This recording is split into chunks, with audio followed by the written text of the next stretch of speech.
Hello. Thanks for joining me. I know it's a Tuesday and we're supposed to be having a live sale, but what we're going to do is hang out instead. No live sale tonight, just hanging out. So if you're here for live sale, sorry to disappoint. I know some people probably were, but we just need a little bit more time to catch up before we do another sale on top of a super sale. So hello, welcome. We're going to do bonus video for the Botanical Field Note Journals. I'm going to make more ephemera tonight. We're just going to chit chat and hang out. The video for today uploaded, I don't know, an hour or so ago, maybe a little longer, I don't remember. But anyway, there is a video for today. It is stamped receipt paper ephemera. So if that's something you're interested in, the video is on the channel. Tomorrow's video, I don't know yet. I'll have to film it after this. I'm still playing catch up. I know it's terrible. Eventually I will be all caught up. And when I'm all caught up, I think I will take a little bit of time just to kind of decompress and not like a week or anything, just a couple of days, just to kind of settle settle my mind, settle everything. Because there's Etsy, there's the 365 videos, the live sale, super sale, the regular live sale, the Facebook group. I don't know what else, but it seems like a lot. The Instagram, it seems like a whole lot sometimes. So let's get caught up before we sell anything else on top of whatever else we have going on. So if you bear with me, we'll get to Italian paper. That's what's coming up next. We'll get to Italian paper soon. Soon is all I can say at this point. Soon. I think everyone needs to chill a little bit, right? After so much stuff happening, just need a little downtime. I'll get it eventually. I really just need a solid like 48 hours of just everything's finished, caught up and everything, because it was kind of a whirlwind between the wedding, then the super sale, then my dad's, and then back to super sale, plus mix in Etsy and Facebook and all the other things. It's just a little bit much sometimes, but it's okay because, busy is good, right? I'd much rather be busy than slow. So anyway, we're going to get caught up. It will be great. In the meantime, we can craft and hang out while I'm working this week on fulfilling everyone's super sale order. Stuff has been started. I started sorting today. I still have things to make for people that I didn't have enough of, so I have to go back and make more. That kind of thing will happen this week, and then hopefully invoices for super sale will start rolling out on Monday of next week. I'm not sure. It might be a few days before, might be a few days after, but definitely we'll get all of that under control and finished up. And then as long as super sale is caught up and shipped and everybody's good there, we'll give it a little bit of time in between Italian paper. So that's the plan as of this moment.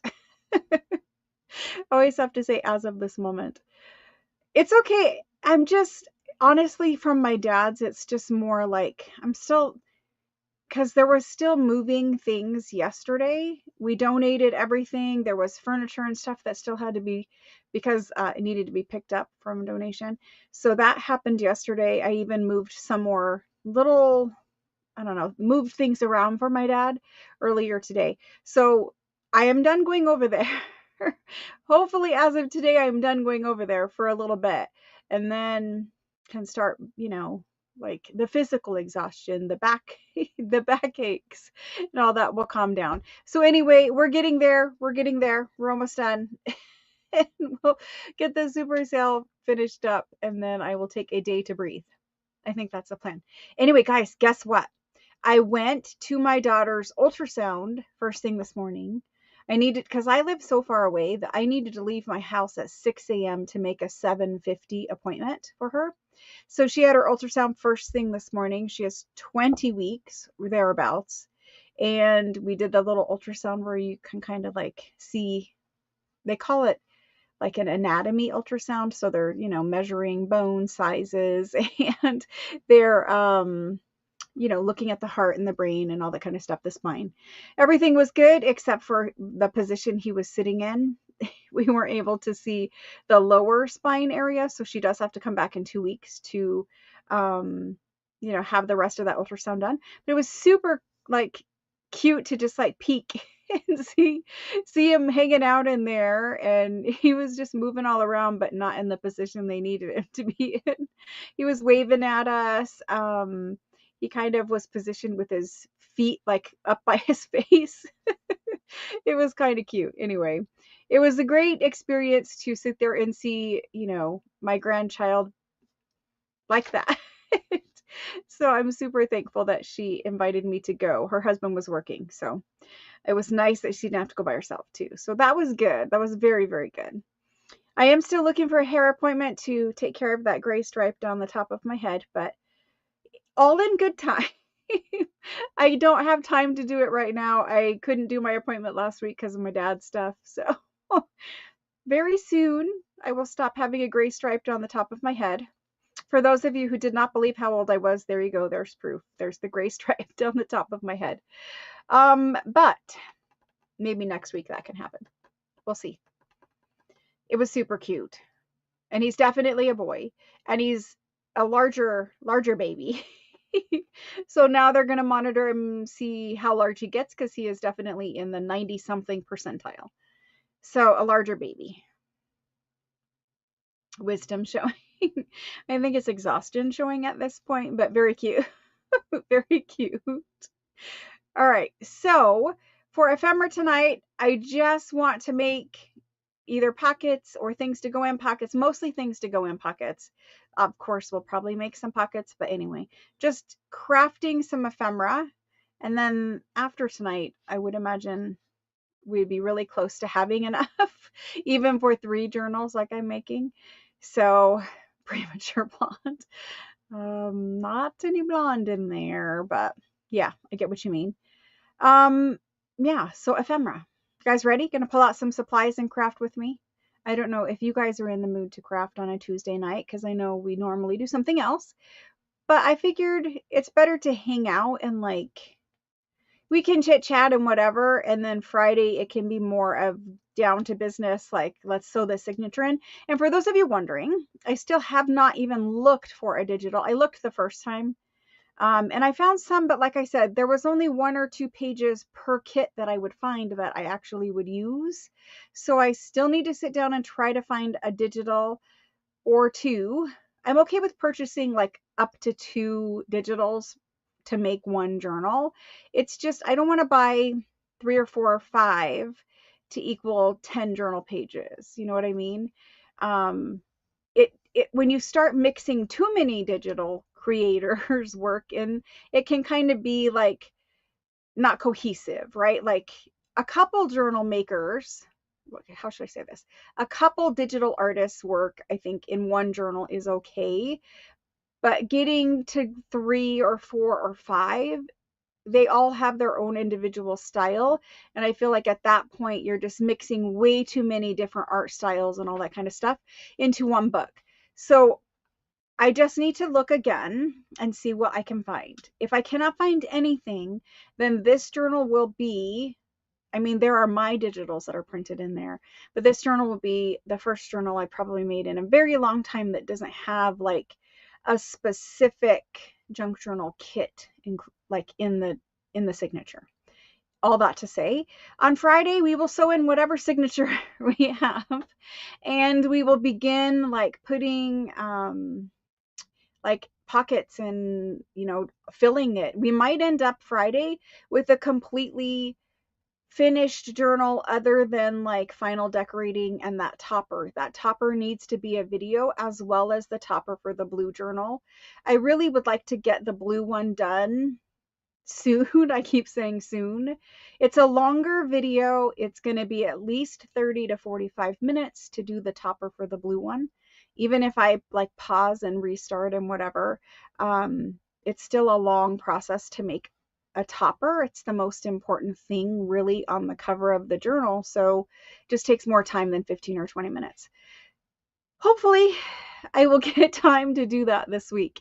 If not, then they'll just go when I have time. I really have been trying to set a more accurate expectation. And it's hard because there's so many moving pieces all the time. But anyway, they're coming soon. And for the botanical journal, we're also doing a topper, but it's an elastic topper. And I keep saying that I need to go measure that elastic, but I told you also it's about the size of the thickness of a hair tie. So if you look for a hair tie, the thicker ones, the thicker elastic hair ties, it is that thickness. So Friday sewing in signature, we will probably not make the topper, but we will get it all ready, and then that topper video can come right after the Friday video so that you guys get it pretty much done. We're almost there. And then next Friday there is no video. Remember, next Friday no video because it is Good Friday, and there just isn't going to be a video of any kind on Friday. There will be 365 probably in the morning, but no other, like, we won't be hanging out, we won't be crafting, nothing like that. And then I think the final video for the Botanical Junk Journal will be the Friday after that. So we only have 2 left, and we're getting there. I will dye my hair as long as it continues to look decent dyed. I don't think I will dye it the whole entire time because I don't want to, I have darker hair, right? And I don't want to,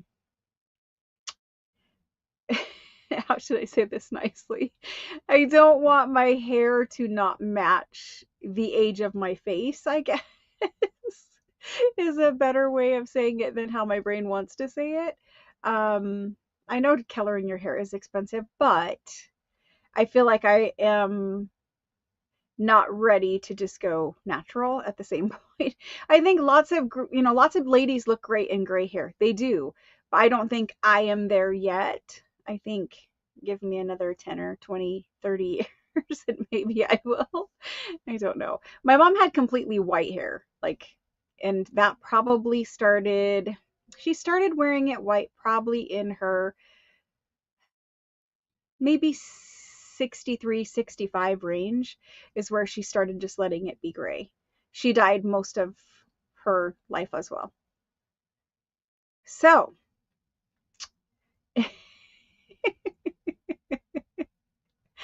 oh my gosh. You guys are so cute. I have not finished my blue journals yet either. I will be doing that. I would really like to finish a lot of unfinished projects because I still have other journals, and some of you guys, 2 of you even purchased the journals. They need to be finished up too. So we're getting there. We're so getting there. And before I throw a whole bunch more things on my plate, I just want to finish a couple little things here or there. So anyway, let's get crafting. I didn't read your comment, Shelly. What is your comment? You guys are super cute. Hey, look, everyone has to do what they're comfortable with, right? So like if you are comfortable dyeing your hair, then dye your hair. If you're not comfortable dyeing your hair, don't.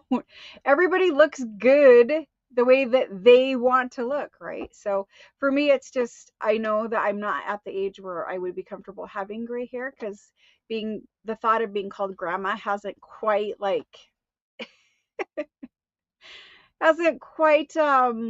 sunk in there yet. I think I'm too young mentally to be a grandmother. So anyway, everyone just needs to each their own, right? That's the way it goes. So all right, we're going to stop talking about hair dyeing and we're going to get crafting. Let's get to it. We're 15 minutes in. I'm going to switch the camera down. We're going to get started. So hello. Welcome in. There's no live sale today. There is just crafting. That's why it's like the bonus crafting. My family has gray hair a lot. I don't know what's up with that. They just do. And every single person colors it until they get to, I would say 70-ish. My mom was a few years before 70, and my dad probably around 70. But yeah, lots of gray hair. But they have hair, so that's a plus. My dad has hair, so at least my son will have hair and not be bald. Right? Isn't that the way it goes? You guys tell me. Let's do this. Let's craft. Camera. There we go. Ta-da! Here's the ugly craft mat. Anyway, This is what we made yesterday in yesterday's video. I need to make, autofocus is obviously on. I need to make a couple more of these and, no autofocus, thank you. I need to make a couple more of these and I need to make other ephemera. So let's just get to making a couple more of these guys. If you haven't seen this video yet, it's yesterday's video. I'm pretty sure most of you guys have. So I think it's safe to do this. I'm not going to make what I just made in today's video because when I do that, you guys don't end up watching the video. And it hurts my YouTube stats. So let's go ahead and make a couple more of these. And then I want to play with these guys. Remember these? I showed them if you watched the video yesterday. These were like, I don't want to say vintage crafting supplies, but they were older crafting supplies. And I really love these little craft envelopes, and they have the little policy closure on them. These ones look interesting. I honestly do not even remember what they are, but they're slash pockets apparently. And I have this weird little shaped paper bag. It says treat bag. So, and these were the envelopes that I did use. And they, again, were basil. And they were, I don't know how old they are, but a long time ago from a craft store. And this was from Tuesday Morning. This was from a craft store, like scrapbooking store. And this, I could not even tell you where it is from. But I found these in my craft room. And I was like, yeah, we need to start using some of this stuff that I just have in a drawer. And all of these colors, it's a brown craft, 2 different colors of craft paper, and like an olive green. We just need to start using it. So I found a cute little way of using these green envelopes. And it makes this guy. And I'm going to make the next 2 a little different where I have a pocket right here because I really wanted to, and then I did it, and then I regretted it. So let's make these first. I need to move some things that I used in today's video out of my way so we can do this project. I swear I am like playing, like shuffling around craft supplies in this room all the time, because it is not my craft room and there's just not enough. I need to turn the other light on. There's just not enough space in this room to have all of the craft supplies for lives and the live sale stuff. It's just too much. Yes, I like the little policy closures too, but I have these pre-made envelopes and I was like, well, maybe we can just like glue them on a page as a pocket and then stuff them full of things. So let's get started. Okay. A lot of the things I pulled out of the craft room recently, I had not like seen or used since actual scrapbooking days or like Stampin' Up days or anything like that. So it's fun to see them again. Okay. Still making room on my craft table on my desk. I don't even call it the right thing anymore. It's just a craft table now. Well, for the last month, I have pretty much exclusively done crafting in this room. We only had one sale, and it was a 4-day sale in the last 30 days. So that being said, oh my gosh, I definitely need to get back to work, but at the same time, I need some peace and quiet in my life. So, all right, so this is how he turned out. He had this little tag. It was just like a repair tag, and that goes in a glassine bag right here on the front. You have this envelope, which is glued to the back here, and you have a journal card inside of it, which I still need to put a little tab on and ink around. So we'll do that, and then we're going to make a couple more of these for the other 2 journals. And it's not like all in all, even though there's quite a bit here, it's not too thick. It's actually pretty flat when you hold the journal card in, pretty flat still. So let's do these. We need 2 more pieces of paper. I have another, maybe this is the right size. It's not for a journal card. But let's make some more. So we have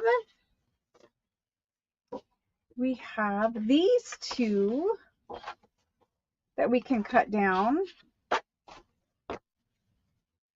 In this paper, I bought a 24 pack when it first came out because I loved it so much. So I had 24 pieces of it to begin with. But now, I mean, it's good to use your supplies, but they don't make it anymore. So it's kind of sad. It's gone, but I'll have my 24 pieces as long as I ration them out appropriately. All right, so the original one, I'm just going to make them the same. The original one measured 7 inches by 4 3/4, 7 by almost 5, really. 7 by between 4 3/4 and 5. I must have just randomly cut it. So let's cut the next one. And we did it this way by 7. And I'm just going to guess that it's at 7. That's roughly where, right? At the top of right here. Okay, that looks good. And then this one, it's almost 5. It's almost 5 this way. I want to make them exactly the same. Exactly. So there's that. Let me check.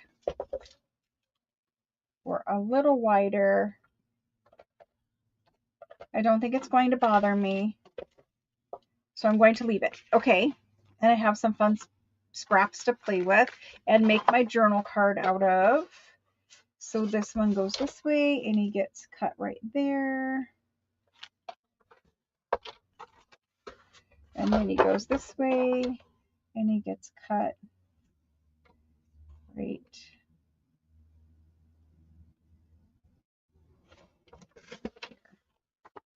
All right, so we have our 2 pieces.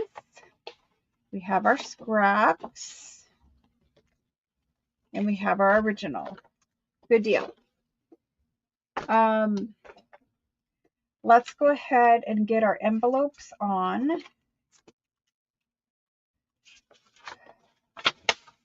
So we folded back the flap to make this pocket on the front and leave this for writing space. So they go on like that. Okay, so we're going to do that. And we're going to ink them.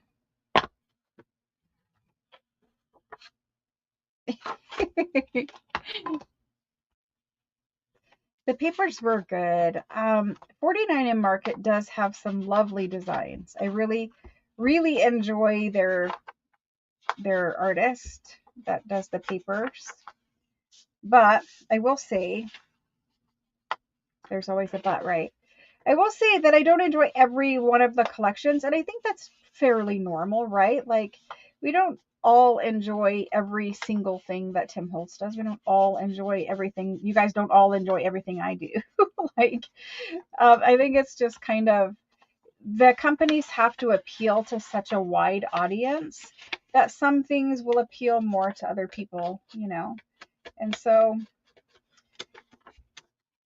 I know that they come out from time to time, 49 and Market, with like really bright colored collections. And I love them. I think that they're beautiful, but they're just not something that I would use for like junk journals. So that's kind of what I buy, is I buy papers at this point. If it's scrapbook paper, I buy papers that are definitely for junk journaling. And that makes it harder because there's not a lot of junk journal paper out there, right? And everything I do is pretty much vintage themed, so it's hard. There's not that much paper out there for us, which is why, you know, it's great that there's Etsy, and it's great that there's so many different digital designers out there filling that void. Because then we can have exactly the kind of papers we want. What did you all have for dinner tonight, for those of you who have already eaten dinner? After I took my daughter to her ultrasound, or met my daughter for her ultrasound, I took her to breakfast. And so we had a very large breakfast. She hadn't eaten yet because they make her drink so much water, you know, for the ultrasound. So she didn't eat yet. So I took her out to eat breakfast after the ultrasound.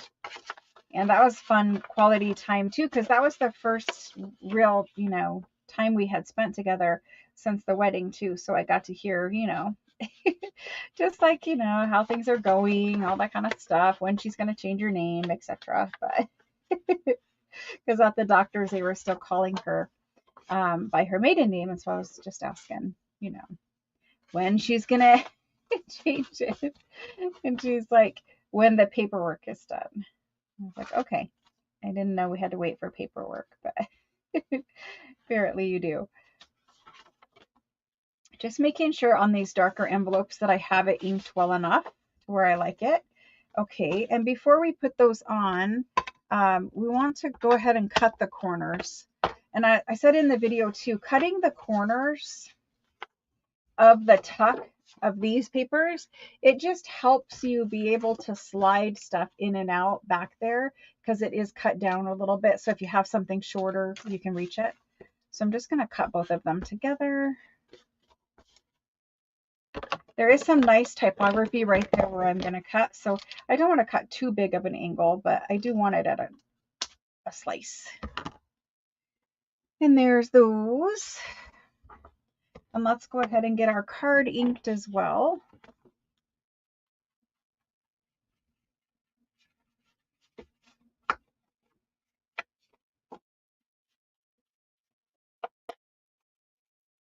Everyone has always liked 49 and Market paper because it is so thick and lovely. It's sturdy, right? It's like the blue fern paper, really. It's such good quality. Although this one did crack when I folded it, which, you know, some paper does and some paper doesn't. This one happened too when I was making tabs before. And I prefer it when it doesn't crack, obviously. It just makes it a little harder. Okay. Haven't had dinner yet. Craving pizza, pork chops, KFC leftovers, peppers. Oh, no dinner yet. Leftovers, gluten-free pizza, chili.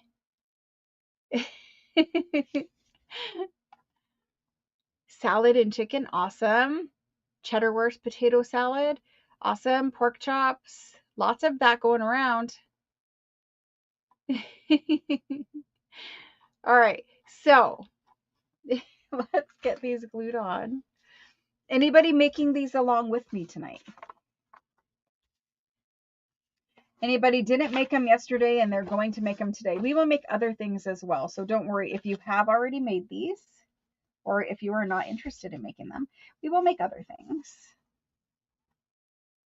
I have a pile of things that need to be finished as well, and some of them have been unfinished for quite some time, so really need to get that done, especially because we're planning on sticking them in our journals on Friday or soon after Friday.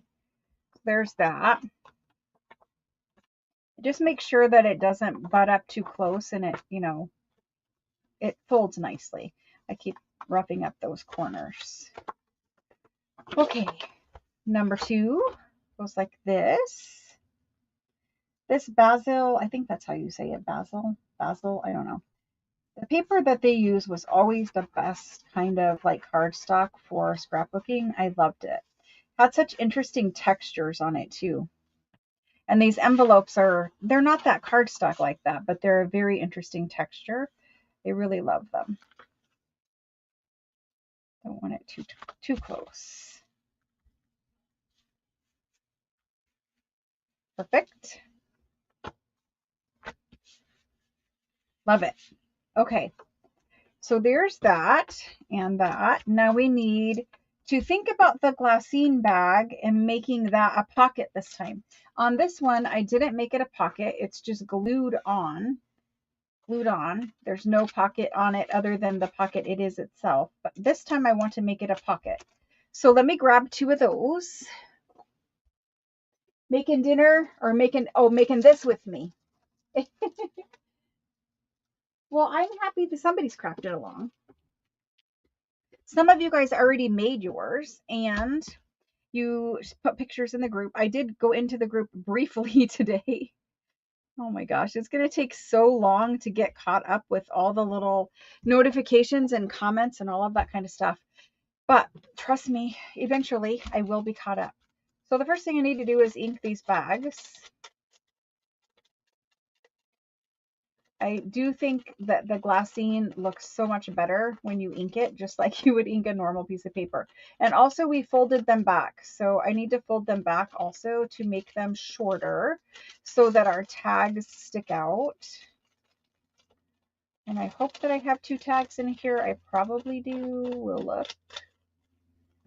So yeah, we basically where it has this little attachment piece back here in the back, I just folded it back. And then we glue that and ink it.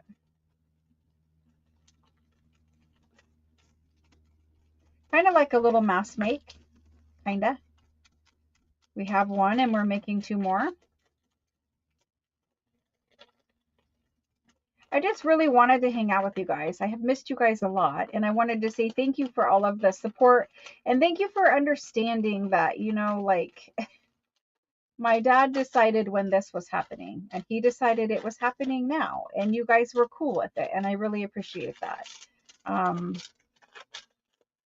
Also, I'm glad that it happened when it did, because I live in Arizona and that's where my dad is. And so, while this last weekend and this, how should I say it? Last week was really a nice weather. It was nice weather. It was a nice week of weather. But this coming week, if we would have delayed it 1 week, it is now going to be over 100 next week. Or this weekend, I guess. So I couldn't delay it because it would have been over 100. Plus, my dad was like really super stressed about getting it done. And so I'm just so thankful that you guys allowed me the time to do that for him, for all of my family, really, because even though my brothers and sisters, you know, they were, I'm just going to say, not able, the big sigh, not able to help out. You know, it was a help. It was a good thing for them too. Like it was good that we got it done. You know what I mean? And I say we, but it's really just my dad and I, but it's a good thing that it's done now. Okay, so I'm going to glue these little glassine bags closed. And I don't remember if I used art glitter before, but I am using art glitter now. And this time I do need to get it all the way to the edge and make sure that it's nicely sealed down, because we are thinking about putting a pocket on this guy back here. So I just want to make sure if we make this a pocket, that this little fold over flap, you could have cut it off and like made yourself a new one or whatever, but I want to make sure that this little fold over flap is really smooth and secure so that if I slide a journal card or something back in here, it's not going to get caught on it. So that's good. Let's do this one. And thank you guys for all of you who shared, like, you know, you've also had to go through something similar, or some of you also had siblings who were just not able to help. And it was just like, okay, well, I'm not alone. I don't know. We're all different people, and my siblings all have their own lives, and I get that.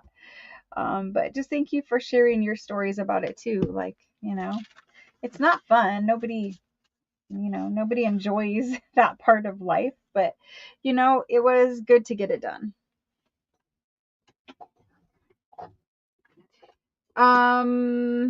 These envelopes right here, they are A2 card envelopes.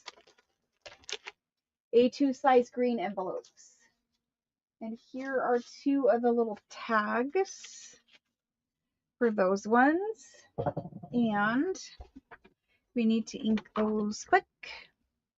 He is very relieved, although also very stressed because his job is not done yet.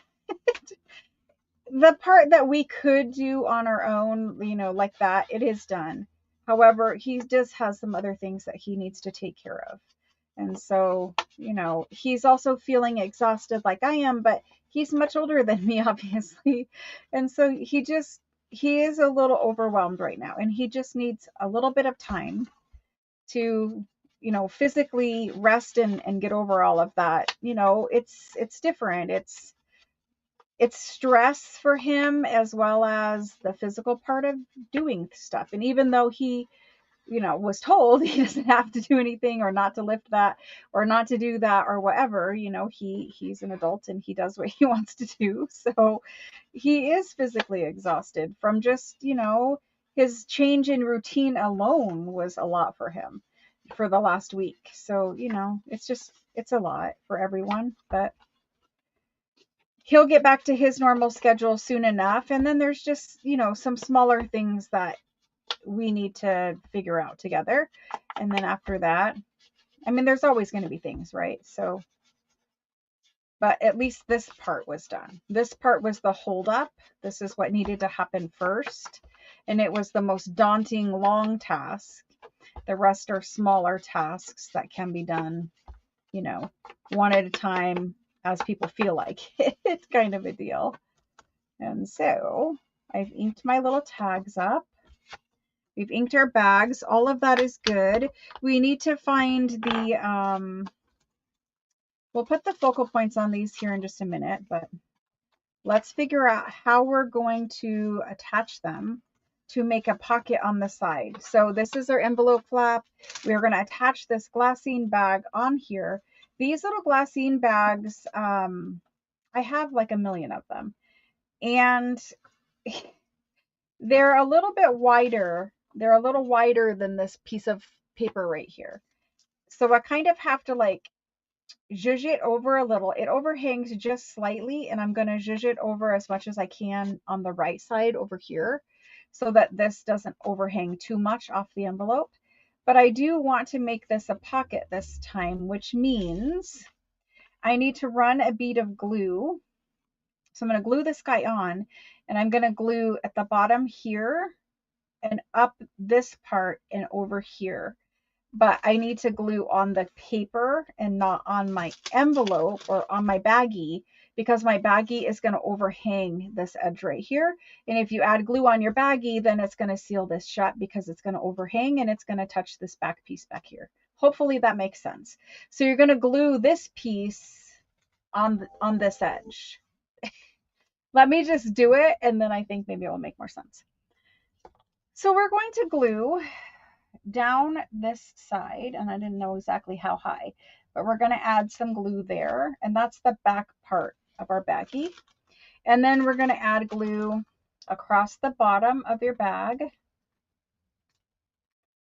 and across the top of your bag. But for me, I'm going to add it on this whole upper portion because it's fragile and I don't want it to flap around too much. So I've added glue that whole upper portion, kind of like that. And then it might be a little over too far, we'll see. And then we're going to stick this guy on like that. Line it up, lining it up on the left, but just overhanging it a little tiny bit, allowing it a little overhang. We'll check that and make sure it's right.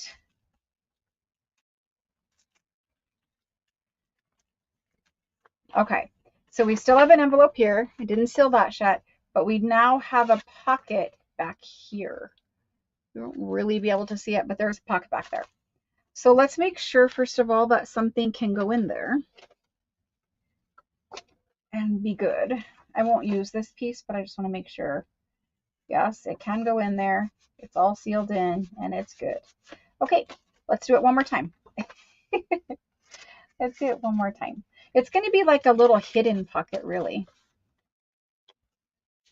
So adding glue out here as a stopper,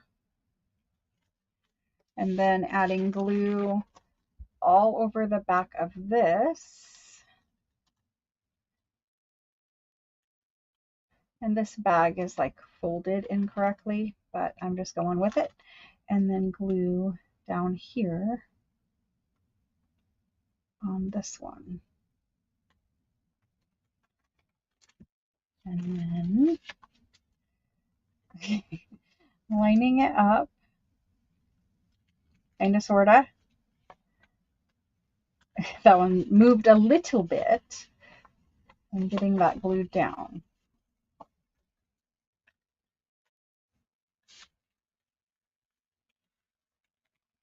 And somebody was asking the best glue to use for vellum. Vellum is really hard to glue without seeing whatever glue you use. I like to use a tape runner when I'm using vellum a lot, but it is possible to use a glue stick and kind of just, it has a little cloudiness to it. It is possible to use art glitter glue, but you will have a little bit of a line if you use it. It just depends on what you're putting on top of your vellum, but there's our little pocket in there. But the tape runner is good for vellum. And there's lots of permanent tape runner things from scrapbooking days. So there's that.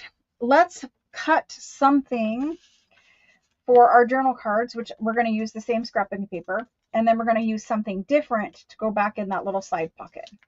So I know. I really wanted to the first time, but I was like, it's just unnecessary. And it is unnecessary. And you want to know the only reason why I'm doing it is because I decided that having a tab sticking out from that little journal card that's in here would be helpful to flip this open. Did I glue it? I did get a tiny bit of glue right there. But it would be helpful to have that tab to flip this over. And so I got a little piece of cardstock now stuck to my little envelope. But so the tab is why. Not because I really wanted the pocket, but because I wanted the little tab sticking out right here to flip. I know it is ridiculous that my brain works so terribly, but that's why I needed the tab. The pocket is just for the tab. Okay, let's go ahead and find some journal cards, which are right here. And I'm going to just measure this journal card. It's all about the tab. I'm going to measure this journal card. We're going to make it basically the same. And we're going to cut it right on the side of that 2. And I'll tell you what that is in just a second. Roughly there.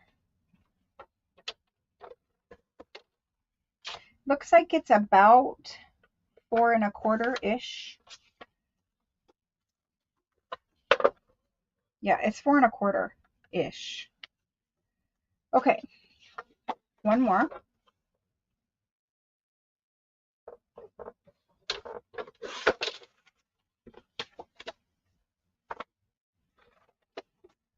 Four and a quarter by, someone lost me, 4 1/4 by about 5 1/4. It's a little smaller. And I am going to use mushrooms on it. I really liked that. This guy needs inked around.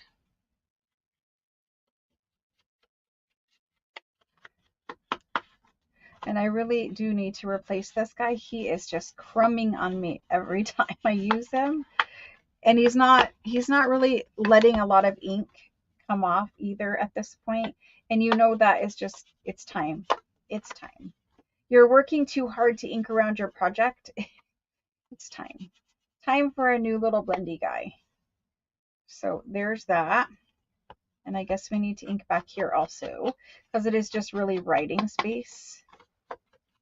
There's a little pattern on the back side of this double-sided cardstock, but it's pretty light. So I think you can just write on it. And I think we're going to add a tab on him too.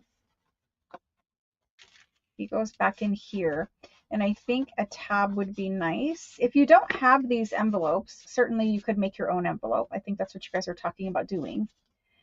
So there's the little thing. And I think a tab would be nice, but I want to make sure, I want to wait to put it in the journal and make sure that I'm going to like having a tab stick out of the page, because I can't really push this in. You can, but I don't want to. I want to keep it on the edge right here. So a tab would have to work where this pocket thing goes. So I'm not going to add it just yet, but I'm definitely adding the tab over here to flip. And yes, I could come in and just clip a tab right here if I really have to have it. We'll have to see. We'll have to see if I can withhold myself from doing that. But for now, let's get these guys inked. You're using the domes. Uh-oh. Just not flipped. That's okay. Then your pocket is just on the back, and that's totally good. You're just going to have to decorate the front of your envelope now because it's, it's more like visible. I don't know. Maybe your bag is still going to decorate the top part. There's always a fix. Just like you said, not wrong, just different.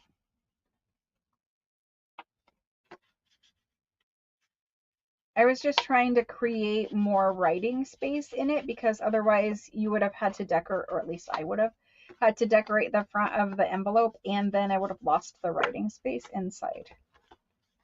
Inking takes a long time, and I see why so many creators are moving away from doing it, because not only does it take a long time, but I don't think it always looks good. Like, this is an earthy journal, so we can have these dirty borders around everything.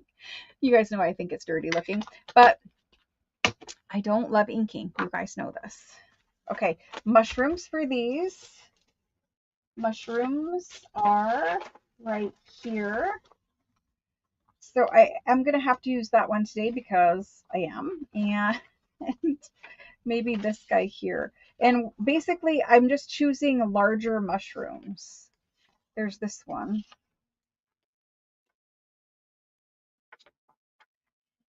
I'm just choosing larger mushrooms because it is really the only thing that's going on here. I think I might put a label on, but I didn't do that either. So let's fussy cut these out, and I'll read chat while I'm trying to cut. Although I'm not responsible for what I snip off as I'm trying to read the chat. Because fussy cutting requires you to look at what you're cutting. At least occasionally. And so as I'm reading the chat, if I snip a little fern piece off, we can live without it, I guess. So what I was getting at earlier is because we ate such a large breakfast, I will not be eating really anything for dinner. A snack, probably. Yeah, not really into dinner today. And this mushroom has like this little, I don't know what to call it. There's spores on the top of him or something. So he's a little misshapen on the top.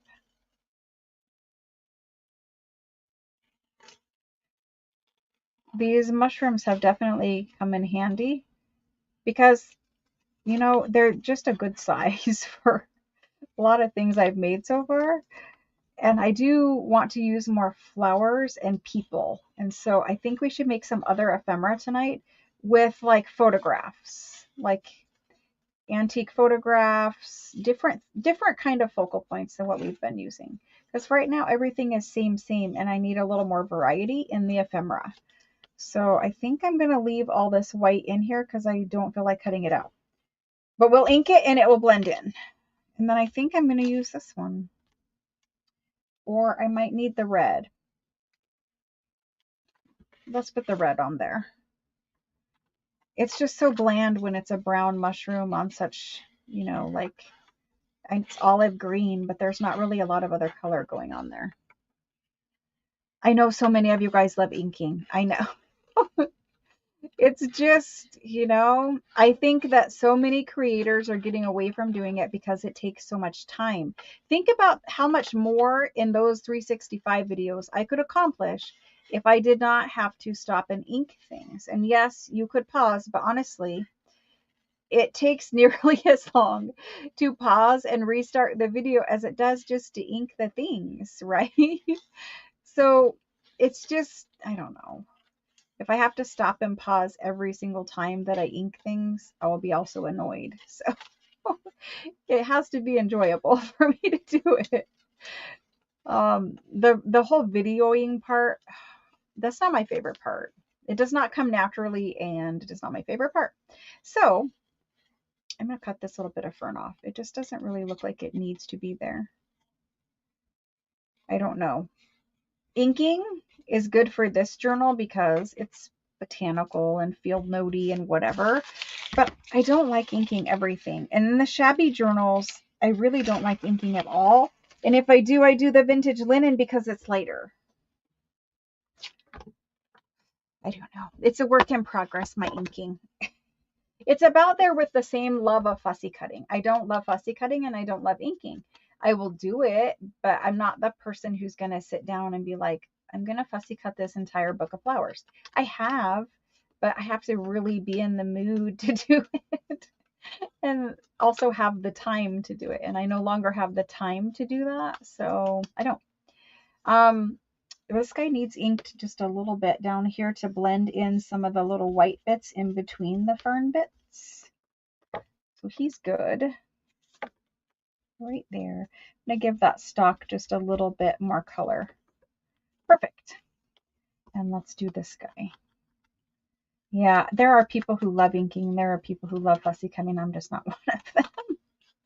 I would much rather like do construction, right? Like not outdoor construction. Like I would rather construct a journal. I would rather construct a pocket or an envelope or some kind of other thing that your brain has to figure out, you know, how to put this closure on this journal or something like that. I really enjoy the construction part of the journal. Can't even talk right now. Cute, very cute. And I left all that white in there and just blended it, and it looks pretty good. Pretty good. Awesome. Okay, moving on. I know you guys always say that, but there are equal people who appreciate the quickness of the video. And I also appreciate the quickness of the video because it allows me to get to the other millions of tasks for the day. There's times where I just really get into creating something and, you know, I just go with the flow. And there's other times where it's like, I know you guys, you don't need to see me ink it. That kind of thing too. Let's get these guys glued on here. And I am going to use a glue stick for this process. I need to find the glue stick that I was using. I brought several in here today and mistakenly earlier opened a new one and started using it. I'm going to try not to tear this mushroom in half today. I tore something in half recently. It may have been a mushroom.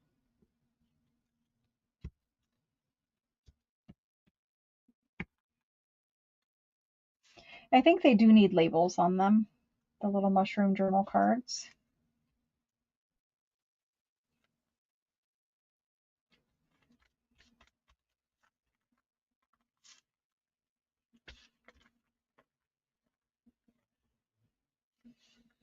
So I think we need to find some labels, and it might be a handmade label. It might be a label that we make ourselves. I know that there are lovely botanical, or I don't know, how should I say this, botanical definition labels, and I cannot find mine in my computer because I have too many computers and I don't know which one I had when I downloaded the digital. And I don't know which Etsy account I purchased the digital in because I have personal Etsy account. I have family Etsy account and I have the one that I sell out of. So there's just multiple places it could be. All of them have so many purchases in them, it would be hard to figure it out. So I don't know how to go get it and download it again other than just rebuying it. So I think that's probably what I'm going to do. And then I can have the little field note or botanical definition labels. I have some printed, so I know I own it, but I don't know which computer it was in or what account it was purchased from. The domed foam little blendy things definitely work better in my opinion. However, only I think for certain tasks. For general inking around things, absolutely domed foam all day long. For some of the other crafty things we do, the foam ones work better. So I have both and I will switch them out when I need to, but the domed one for inking around I think is my preference. Let's go ahead and figure out labels for all three of these while while we're here at this point. They're all inked around. Well, not that guy. They're almost all inked around. I think this was the original one, and that's why he wasn't inked. So these guys will be completely done. We need a label, and we probably will have to hand make a label, unless I happen to have our handmade ones in here, which I don't know that I do. Let me look and see. Also, guys, the little domed guys here, they are on Amazon as a generic. I should just link it for you guys. They're on Amazon, and they're a domed foam blendy thing, but they're not the Ranger ones. They're a generic one. But I bought them several times. They are exactly identical to the Ranger ones. So I am positive they are exactly the same because the same company makes them for Ranger. And they also make them and sell them on Amazon. And you can get like a pack of 50 of the dome foams for like $15 versus a pack of like 6 for like $12 of the Ranger ones. So as much as I like Tim Holtz things, if they're going to allow the same product to be sold side by side with it, then obviously I would tell you guys to buy the one that is 50 for basically a little more money. So look on Amazon for the domed foams and get the generic one. Just make sure it's domed and it has good reviews. The sanding discs are awesome.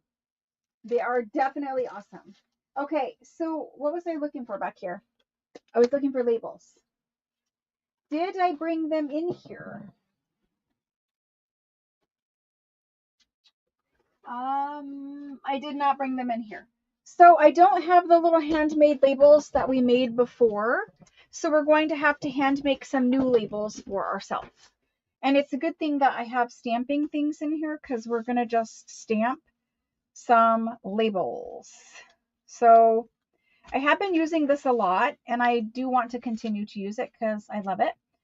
We're going to use this to ground our labels, and we're going to stamp, like I did put one here. Okay, good.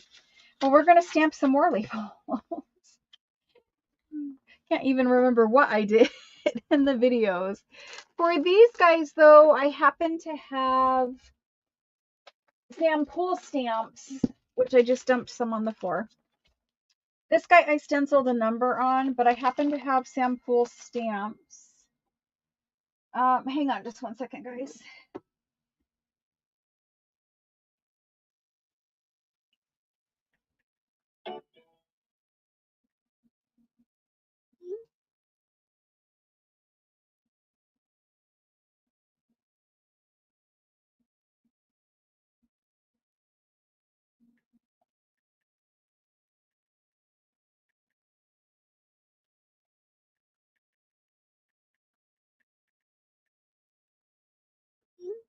Okay, we're good. The sample ones are not in this pile, but they are here somewhere. Oh my gosh.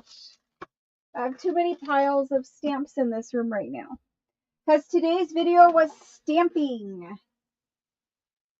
I need to find the sample ones so that we can use those to create our next little labels. The sample ones are right here. Yes. Okay. These are dates from the past. Most of you guys have already purchased these from Sam. They're awesome stamps from Sample. Dates from the past. So, they have all of these awesome, basically like things that we need to stamp on here for little labels. I love the 1842. It's one of my favorite ones. The number 48 would also be good for what we're doing right now. So let's use that. It's kind of like, you know, a little specimen number or something. I also had a stamping block in here. I have several, but let's peel those off and pick this up.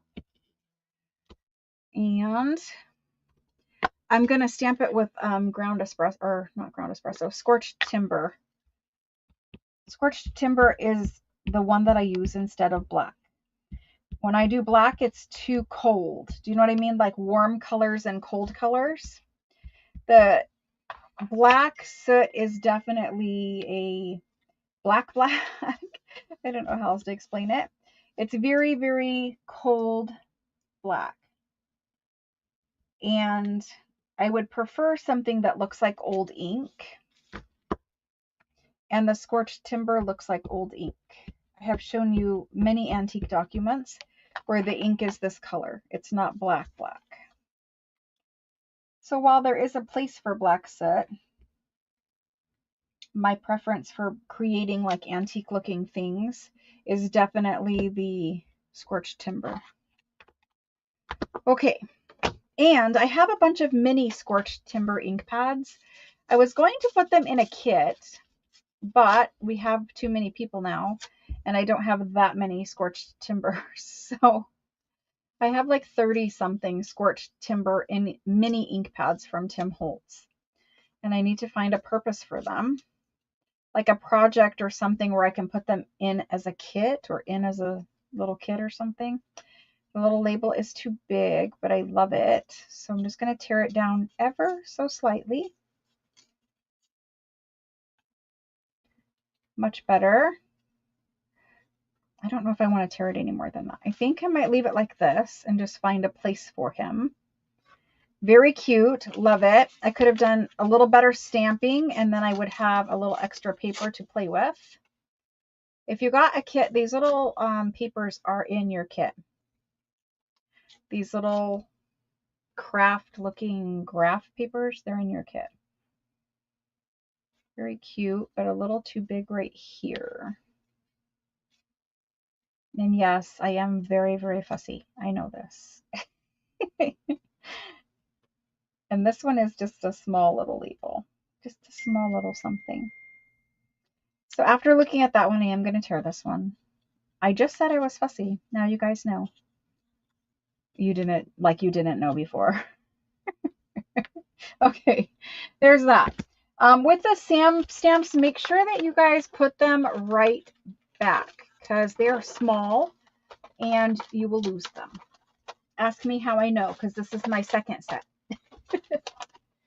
Okay, there's those. Sorry for all the dinging. I don't know what's going on, but I will find out for us. Okay, it's all good.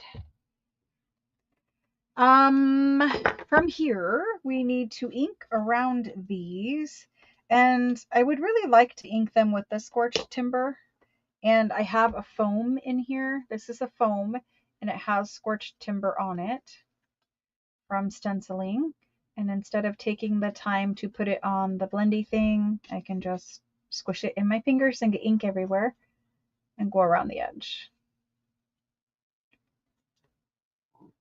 And we're inked. Good. Love it. Very cute. Sam's stuff is perfect for making your own little labels. And I have some trash and I have some things over here that I want to keep. I want to keep little bits that I can use and get rid of the super skinny little bit. Okay. And then, plus if I don't put it on the foam, like if I just use it by hand and not put it on here, then I'm less likely to just pick this up and put it and get confused and think that it is my regular blender.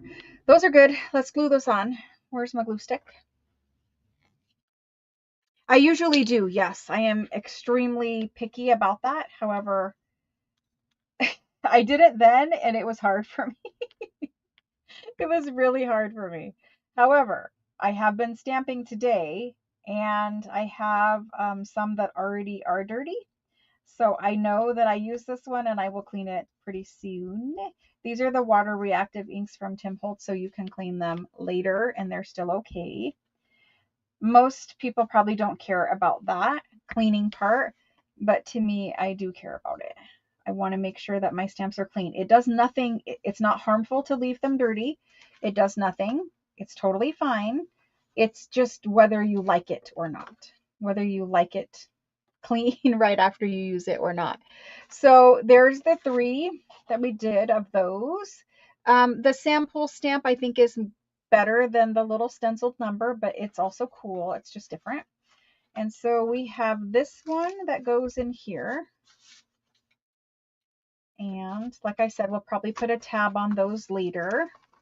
We have this one that goes in here, maybe possibly. I got a little glue right here. I see it. And it's unstuck. Cool. There we go. And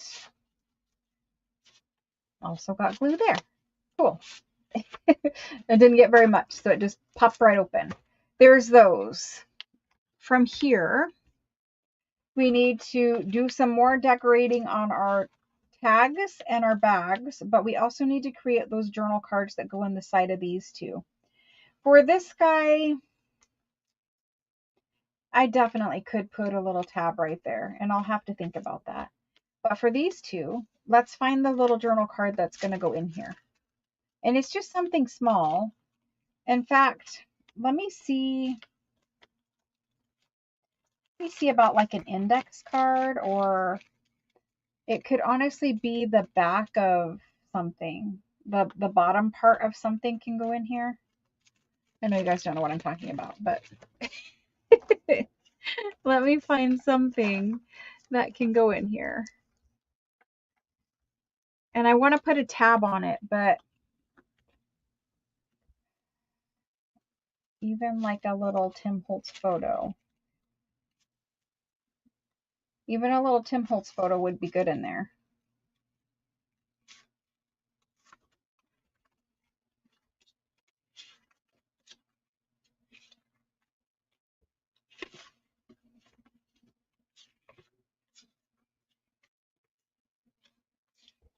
We could do that, but what else do we have? I have larger ones, but I don't think these larger ones will fit. No, they will not. For quick little things,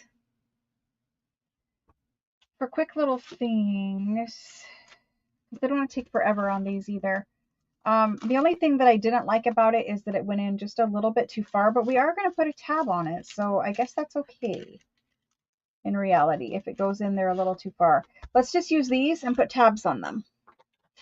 Otherwise, you're just going to cut a piece of cardstock or, you know, collage up an index card and cut it. I was going to do an index card and cut it, so it's okay. We'll do these.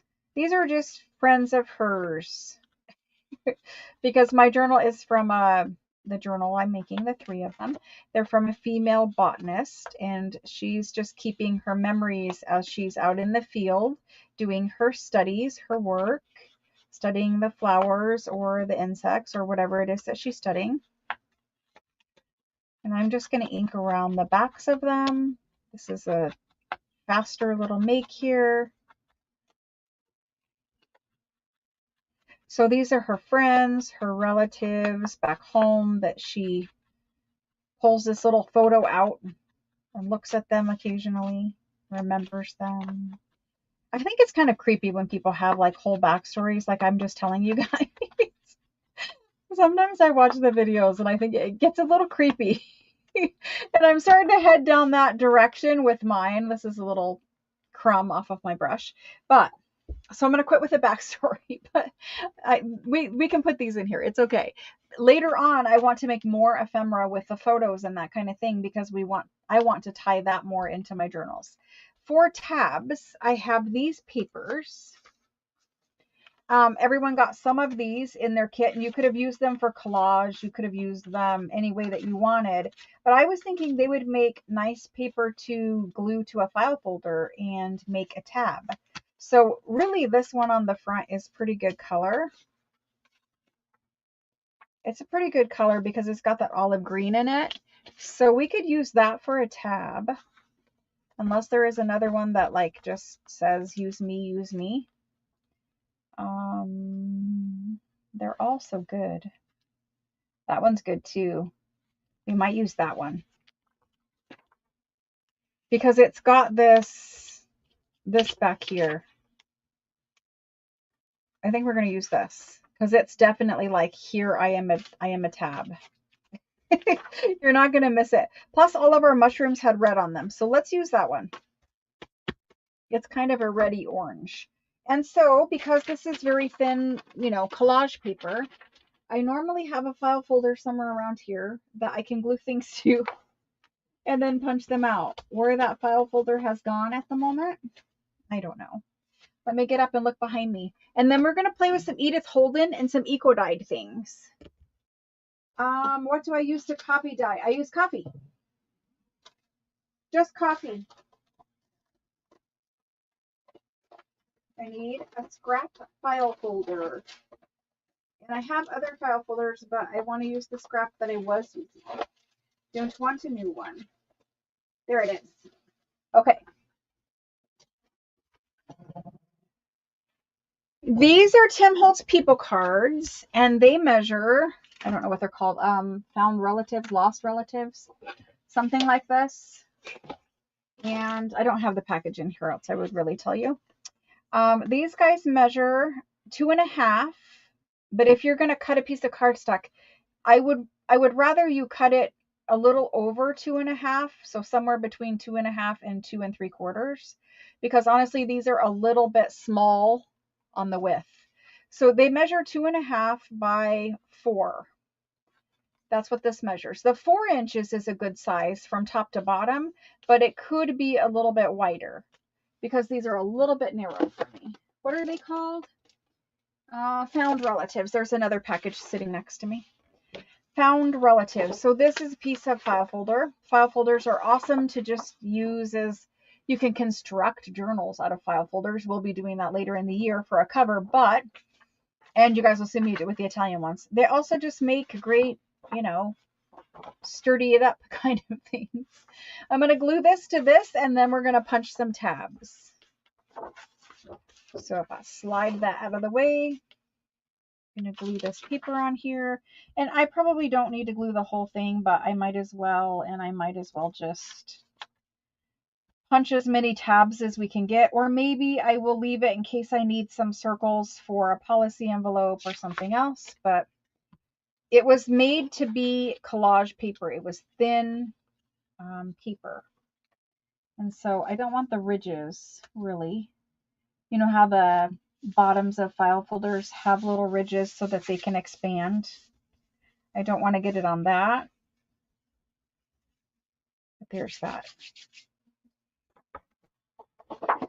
And I was looking for clear bins the other day because I need some scrap bins that actually stack and fit on my desk. We talked about this. We talked about this together. And I think I'm just going to break down and get them at the Container Store, even though that is like astronomically expensive, because scrap bins for me, like I want a very specific size. I want a very specific size, a very specific look. And honestly, they're something I am going to use every day. They're one of the most probably important things I could get for a craft room, is how I'm going to organize all of my millions of pieces of paper scraps and cardstock scraps. So I think because I cannot find a better solution anywhere else, I'm just going to get them from the Container Store. I don't have any picked out, but I have been told no matter what I'm looking for, a Container Store will have it. So I think that's what I'm going to do. When I get them, as long as they work out, I will show you guys. But if I was like trying to find a cheaper option, or, something that I could repurpose for it, and I just cannot find something that's perfect. And because I am going to use scrap bins for all of my paper scraps for forever, I need to find the right solution. So no, I have looked at Target. I have looked everywhere. I've looked at Walmart. I've looked at Home Goods. I've looked at refrigerator bins. I've looked at the dollar store, Dollar Tree. I've looked, I don't know where else, Costco, and all the other places. And yes, many of them have clear bins, and many of them have nice clear bins, but they are not the right size and depth and stacking ability for making, I'm waiting for this to dry a little bit, for making them into scrap bins. So I could go with Ziploc bags and stuff like that, but honestly, at this point, I just need to break down and purchase the correct bin for me.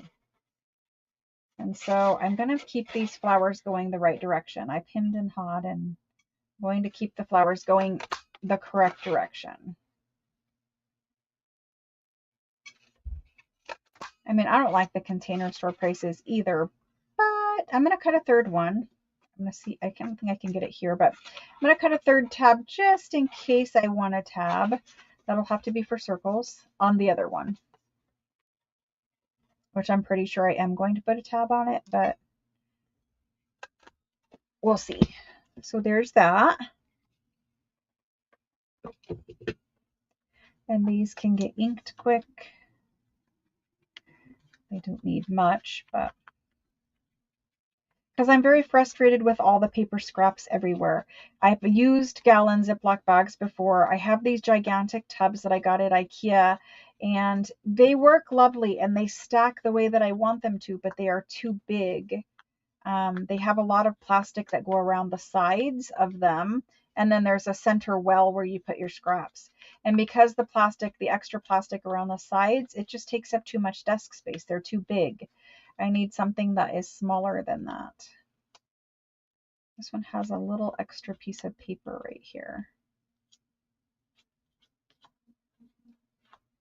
So anyway, I'm at the point where I just need to control the paper, and if it costs a little more than I wanted it to, it honestly, you're going to use it every single time you make anything. So you might as well just get the ones that you want to get.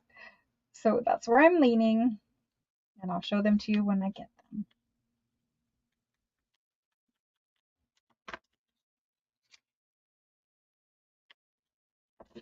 Doesn't it take so long to make every little piece of ephemera? I was thinking that earlier. Every little piece of ephemera that I make takes so long. And it's not like I'm complaining necessarily. I'm just saying, like, it takes a long time to make these journals that we make. So let's look at putting a tab on this first one that's already made. I think it's going to be awesome. I do wish that, it was on the journal card and there was a pocket and all that good stuff. But I think it's going to be awesome. So I'm going to stick it on there.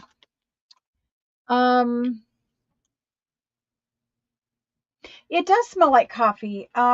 You can you can try to make it unscented, but you can't use real coffee to dye it if you want it to be unscented.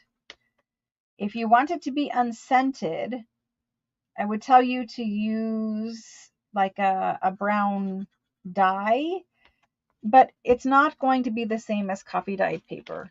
There's not really a good substitute for coffee dyed paper that isn't going to be coffee. You can try like putting your coffee dyed papers in a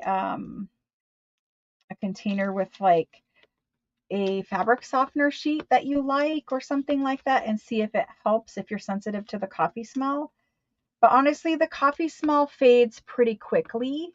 Once the paper is out in the air and it's not like in a plastic bag or, somewhere where the coffee smell is being like sealed in, that coffee smell goes away before you guys ever get my journals. It doesn't smell like coffee anymore because I've had the journals out working on them. I just made sure that my tab lined up with the edge of my card over there. So there's that one that's done. And then for these, I have 3 of these. I don't really need 3, do I? Let's see, which one are we going to give up? Because this guy, in fact, doesn't get one because he's not a real pocket. Let's give up this couple. Let's put them back in there. Okay, so just these 2.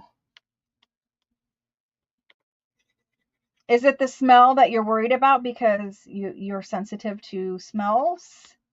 Is that the question? Because I only half saw it, the question.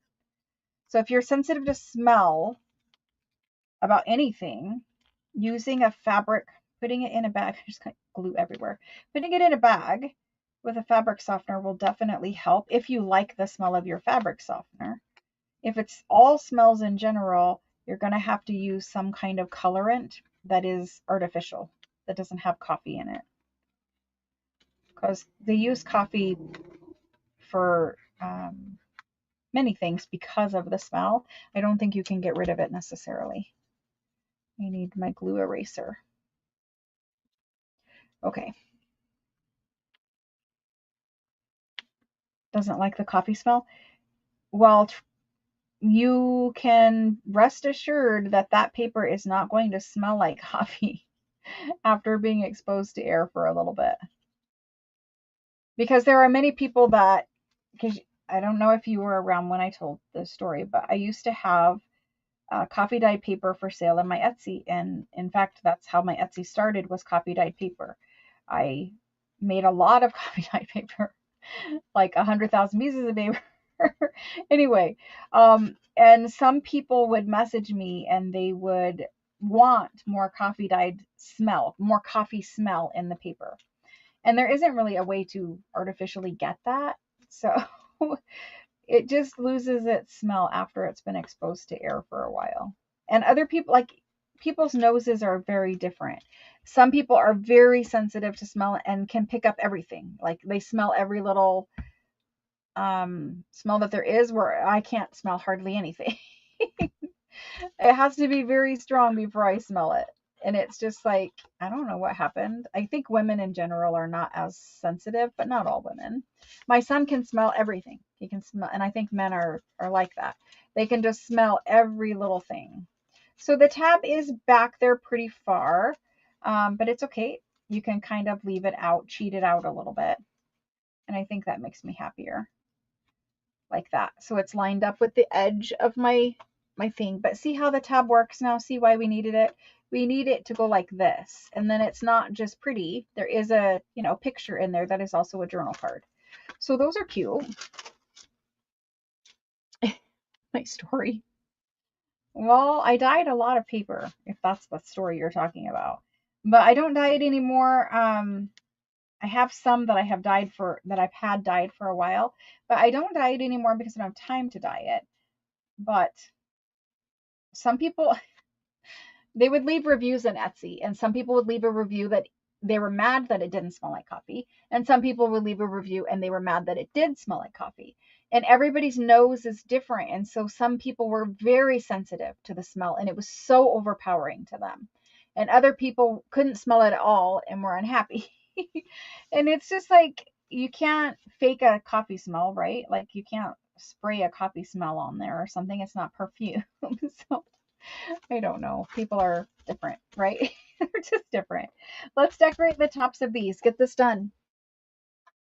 Let me see if I have any more of the same little thingies, because I think I do.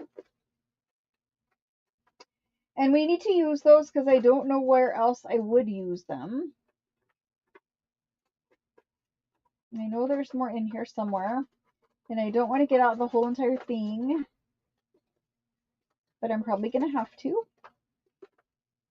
Here's one. There's one. Let's see if I have two. I don't think I do. I have these black and white things, and I keep trying to use them, but they just don't go anywhere. It's not awful there, but it's also not my favorite. This is just Tim Holtz ephemera. And unfortunately, it is a retired pack of ephemera. I did get confirmation. It is a retired pack of ephemera, and they do not make it anymore. He still makes the Botanical ephemera, but this is a retired pack, and he updated it. So now you do not get the black and white pieces in your pack, and I don't think you get this piece. You get the other Botanical with the big white border around it, which people also do not like. So maybe he will update it again or not. I don't know. He's not making any more things for us, so there's that. I also have these birds, but I don't want to put the blue on there. So we either find something else to use that's too shabby on there. I don't mind it, but it's too short. I don't know. It's too pastel colored. Okay. New printer might run out of ink. Oh my gosh. When I got the first Eco Tank, I didn't really love it. It kind of printed like garbage, in my opinion. And I had to change some settings, and then I became very happy with it. But I don't know if it's just the one I got or what, but I did change some settings in mine to make myself happier. I'm going to try. I'm going to see what this looks like when it's inked before I pass judgment on it and put it back in the bin, because they have been in the bin for a long time and they need to find a home. So let's try to use them. They don't look terrible, but they don't look as good as the other things either.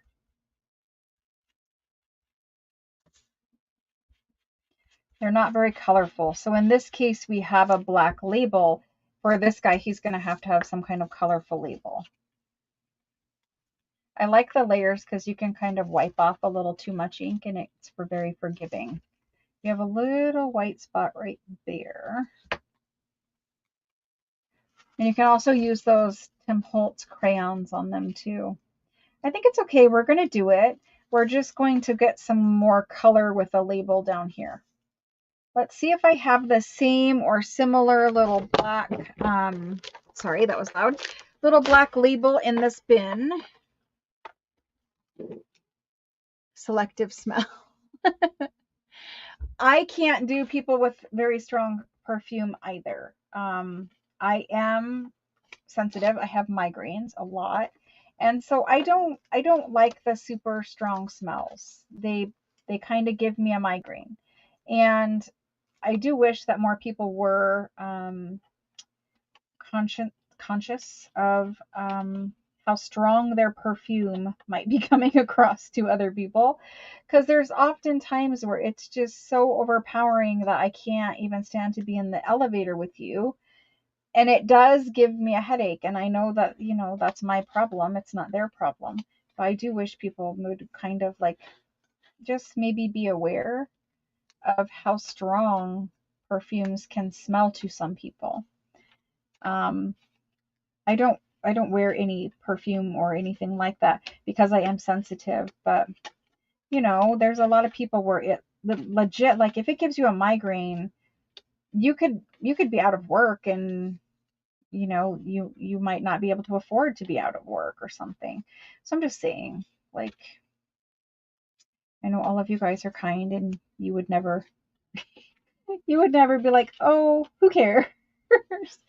But I'm just putting it out there. And people are sensitive about the smell of like antique papers and things too. And they, you know, I don't buy things that smell. I just told you I'm not the best smeller. But there are people who are very sensitive to smell and they don't like to buy paper that might have that old money kind of smell to it. Old money smell. You guys know what I mean. So I do kind of have to smell the paper and the books when I buy them and make sure that they're okay. But again, I'm not the best at smelling them. I think we might be able to get a couple of these, one on each of these. I like that. And then I think we're going to do this combination here, but we need another little element. It's still not colorful enough. So I've been looking in here and I've got this red seal and I wondered what this kind of combination. It's a lot of things, but I did need to add a bunch of color there. So I think that's okay. I'm going to turn, I forgot that when I film this way, it's a different color screen for whatever reason than when I film regular videos. So I have to adjust the camera. Yes, I know. And there's Philosophy that has a nice clean smell, and you know, that one doesn't bother me as much, but honestly, I prefer no smell. I prefer no smell. Let's go ahead and let's add something else. I want some other little colorful thing here. There's these little round labels. I don't want another thing, but I wasn't sure I liked that combination. Okay, we're going to have to do that. Let's get those glued on. This was garbage. This was like food packaging that I washed. I liked it. So this is kind of what I'm looking for scraps. about this size, but I don't want any dividers in it. I just want a tray. I do need it to be a little bit deeper because I have a lot of paper scraps. And it would be nice if it was a little bit wider, so just a little bigger. But I'm looking for something that's like this, and then they stack together so that I can separate out like 8 different bins of scraps. I know that's a lot, but anyway, I organized some of this stuff by size so that I could, easily find all the little labels and things that I needed. But this is just food packaging. It works. This is why I need to close off my little roll of paper that I used in today's video. But anyway, that's why that's here, and that's why it's organized like that. Let's go ahead and get these glued and inked and all of the fun things here, as I'm taking 8 hours to do this. But we made 2. So how was it possible that I made one in one 15-minute video? Because it wasn't a 15-minute video. It was edited. That's how. And I think it was even a 30-minute video still. I like the smell of old paper too, to a degree, and I don't want it right under my nose for forever. Which, luckily, I don't inhale my paper, so I'm good. I don't sit here and huff it, so I'm good. Okay, and then I want to cut these apart, and I need to wiggle my scissors around the little teeth of the stamps and give that a little ink. And so that's going to go there. I was watching the Chosen series. How many of you guys have watched the Chosen series? And yes, it is religious. But how many of you guys have watched it? Because I watched all 4 seasons of it. And I got to the end. And then I was like, well, what am I going to watch now? There's not a whole lot of choices for me. I need recommendations for movies, for things. Ruth has watched it. It's really highly rated. I mean, like those kind of religious series, movies, whatever you want to call, that genre. Sometimes they're not the best made. They're not the most well made. Where do I want to put this on this guy? Because everything on this one is already glued down. I think I want it over here, but I do want it over there. I'm just going to glue it on top. But this one is really highly rated, and it kind of was crowdfunded. So we did a little research on it. It was crowdfunded or GoFundMe or whatever it was the first time. I don't know what it was. It was crowdfunded.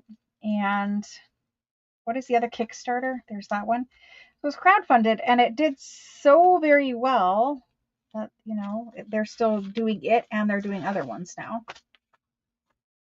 I enjoy watching that kind of content. I mean, I don't always watch stuff like that. I do enjoy watching it. Oh, we need a ticket for back here. All the other ones have ticket. Some people do not like it when I talk about religious things, but I hope I'm not trying to be offensive to anyone. I'm just just mentioning something that I watched. I'm going to stick with this colorway. I just think it looks better. I thought this series was great. I thought it was really great. It was far exceeded my expectations for one of the series like that. And then, just so you guys understand, after that was over, I usually put these things on as I'm trying to fall asleep, and then that's why I don't sleep, I guess. I don't know. But after the Chosen, I started watching a complete guilty pleasure show, which is terrible to go from one to the other. But I started watching Farmer Wants a Wife. How many of you guys have seen that one? I've never watched The Bachelor or any of that kind of stuff. Maybe I saw an episode or something in the 1990s or whenever it was, but I was never into that kind of reality TV. And honestly, I'm not really into it now. I find it kind of annoying. But I did start watching Farmer Wants a Wife. And the reason why is because when The Chosen was over, I had fallen asleep. And then I woke up and that is what was playing. It just auto played it. You know how like when you finish one thing, it just plays the next recommended title. And so it started playing it. And I woke up and I was like, what is this? Why is this man dating 5 women at the same time? And so my ticket needs to go there first and it needs inked. But anyway, so I started watching that and I thought it was kind of cute, except for obviously my problem with those kind of dating shows, the bachelor shows, whatever, is that it is so unfair to the women. And I know it is fake and it is acting and whatever, but it is still so ridiculously unfair. And I just cannot stomach it. Although I was watching it and I will continue to watch it probably. But it's just like, and I know they have women ones now. I know that they do. They have ones where the women are the ones dating the men trying to find a spouse or whatever. So I know that they have tried recently to, kind of even it out where they have some women. I just broke that little leaf off. Stick it back on there. But still, it's kind of annoying to me how the men are just like, and to me, and I'm just going to ask you guys, the farmer wants a wife. So the premise is that there's, I think, 4 different male farmers, and they have these rural farms and the girls, it's like Bachelor, right? So the girls kind of watched some videos of these guys, these little cowboy guys or whatever they are, and they kind of picked which guy that they thought that they might like. And then there were, I think, 8 women selected first, and then they got to meet the guys for the first time. The guy that they liked, the one guy that they liked, that's the only guy they met. And then if the guy chose them, so then he chose 6 out of the 8, or 5 out of the 8, I think 5 out of the 8, to come back to his ranch. And they say live with him, but it's complete separate living quarters. They don't live in the same house. The guys moved out of their house and they live in the house, and the guy lives in like a camper trailer or something that the TV show provided for him to live in, so that they're not sleeping in the same house. It's totally, not like that. They don't live together. But anyway, so 5 women went back to their ranches to live with the guy. And during that time where they're living there for 6 weeks, I think, the guy kind of like dates them, but not really. He basically has one-on-one time occasionally with each one of them, which is really only like one little half date or something. I don't know how they're supposed to find a match when it's so little time. But anyway, so these farmer people were dating these girls. And of course, the girls are all like jealous and insecure and like mad because, well, he went on a date with me, but then he went on a date with her the next day. And none of them really like, it's not like they do anything like bad on these dates. Like the dates are very innocent. And occasionally they get a little kiss or something, nothing else. And one of the farmer guys was a little more like into the whole kissing and physical stuff than the other ones were. But to me, all of the farmer men seemed very homely. They seemed very homely. And I think they were really, really, the girls were way out of their league. All of the girls were way out of their league. And I think these guys started out in the beginning being nervous because they knew that these girls were way out of their league. But because they got to take 5 of them home to live with them, and like the girls were fighting over them, I could see the personalities of the men changing. And they were becoming very like, very, I don't know how should I say this that's PC, because there's a word in my mouth and it's not PC. They were becoming very kind of like picky and mean and into them, like full of themselves. And I was like, you guys would be lucky to have any of these women. I was having a hard time watching it. I'm only on the first season and only about halfway through. The Chosen is good, Melissa. It is. Little House on the Prairie, the third time. I should go back and watch that. I haven't watched that since I was a kid. Oh my gosh. YouTube. Yep. There is a lot of things on YouTube now too, like movies and things like that. So I did finish all of these as I was chatting with you guys. They are now all finished. The envelopes do need inked around the backside because I did forget to do that, I think. Well, those two aren't. This guy is inked. But I think we're going to consider these done for the moment, guys. So we did them. They're a little weightier now that they have like everything in them, but these are done and they're cute, and I have 3 of them, 1 for each journal. So that's a happy thing. All right, so we've been crafting for an hour and 40 minutes basically. Yep. Okay, so it took an hour and 40 minutes to make 2 of something we already had 1 of. It is what it is. I don't know why it takes forever, but it does. Anyway, narcissistic, yeah, that too. But it was just like so terrible. Have any of you guys seen it? Who said they've seen it?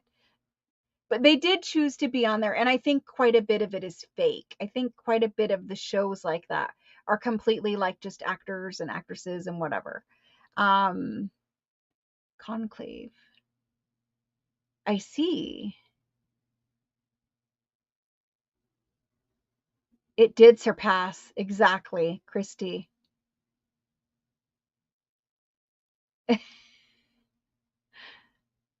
I know. I don't usually watch a lot of TV either, but here's what happened. I started falling asleep with the TV on, and it actually, like, it's not good for sleep. Don't get me wrong. I know it is terrible, but it has helped me to fall asleep. It doesn't really help me stay asleep, but it has helped me to fall asleep. So for the time being, I am doing that. However, I also catch myself watching it and not sleeping. So there's a give and take with it, and the jury is still out as to whether or not it will be a permanent change. I don't think it's going to be permanent, but for now, that's what's happening. So that's where I'm watching TV, is when I'm supposed to be sleeping, or if I wake up to, like, because I don't plan my medicine right or whatever, I have to wake up in the middle of the night to take pills, and then, you're just awake for a little while after that. I don't know what it is. I only sleep for like between 4 and 6 hours, so, and I'm totally fine with that. Like, my body doesn't need more than that. I actually function better getting that amount of sleep. Like today, I went to bed. I fell asleep last night at like 1:30 in the morning, and I got up at 5:30 to go to the ultrasound. So I don't really require a lot of sleep. Anyway, those are done. Good, happy. Let's move on to something else that you guys like haven't watched me make. I know some of you guys said you've seen that farmer thingy. Your fan helps you sleep. My fan is always on because I live in Arizona, and I'm that age where I'm a woman and I'm very hot sometimes. Oh my gosh. I don't have Hulu. I don't have that. I don't have Apple TV. I don't have any of that kind of stuff. I just have free stuff because I don't watch TV enough to pay for anything like that. Unless my son wants to watch a specific show or something like that, then I will get whatever, app or whatever I need for that. And then when we've watched that whole season or whatever, I'll cancel it. So I have Edith Holden page here. I have Edith Holden book page. Naked Attraction. Oh my god. I have seen I haven't seen the shows, but I have seen people, like, the advertisements for them or whatever. When you turn on, I watch YouTube through my TV, and I watch it through the Amazon Fire TV stick, because after spending an astronomical amount of money on a new TV, because the TV I have had the TV for 15 years. It still works perfectly. It's great. It was a very nice, expensive TV when I bought it 15 years ago, but it's not broken. The only reason why I got a new one is because I had to use a Fire TV stick, because it wasn't a smart TV. It was, a flat screen TV, whatever, but it wasn't a smart TV. And I was tired of having the Amazon Fire TV stick tell me it was out of storage space. So I figured I would just get a smart TV and I wouldn't have to use the Amazon Fire TV stick anymore. So I bought a new TV at Costco. It was fairly expensive. Like, I don't spend tons of money on things like that, but it was fairly expensive. And so I figured, okay, it's a smart TV. It says it has like an Amazon Fire TV button. So you if you want to watch through the Amazon, you can. You don't need to stick anymore. Whatever. Got it home, tried to connect it to the home Wi-Fi like millions of times. It will stay connected for like half an hour and then it will stop being connected again. I've called customer service. I've done everything I can do other than taking the TV back to Costco. And at that point, like, I've already assembled it. I couldn't do it. It was too much work. So all of that to say, I had to plug the old Fire TV stick into the TV again to make it work. So everything I watch has to go through the Fire TV stick because the TV does not have Wi-Fi, because even though it is a smart TV, the part that they put in to keep you connected to the internet is literally cheaper than the $10 Amazon Fire TV stick, because the Fire TV stick can stay connected forever. But the part they put in the TV apparently won't work. It was so frustrating. Anyway, so I watch everything through the Fire TV stick, and that's why mostly what I watch is stuff that is free and all of that kind of stuff. I don't have regular cable anymore. This is what is left of a country diary of an Edwardian lady from Edith Holden. It's the one that has all these beautiful botanical pictures in it. I am not going to use these pages for the next project. I'm going to use the text pages. So the ones that are like this and they have no pictures on them, they just have either the index kind of part like this. There's no printed text in her book. It is all handwritten. So, and she has really cute handwriting. So I'm going to use pages like that for just background in the botanical journal, just for the backings of tags and journal cards and things like that. I want to make well, I guess I better make 3 journal cards because goodness knows we need 3 of everything. So let's make 3 journal cards. And let's use the pages that are more like this, where they have less text on them, more of poetry. The TV whole situation has pissed me off. I try not to think about it. I moved my old TV into my bedroom, which is what I watch in there. And another reason why I wanted a new TV is because this old TV was smaller. And as I've gotten older, I cannot see very well anymore from across the room without glasses on. And so, yeah, I put the old one in my room. And I don't really need to see that much high def in my room because I'm supposed to be sleeping. So that was the point of it all.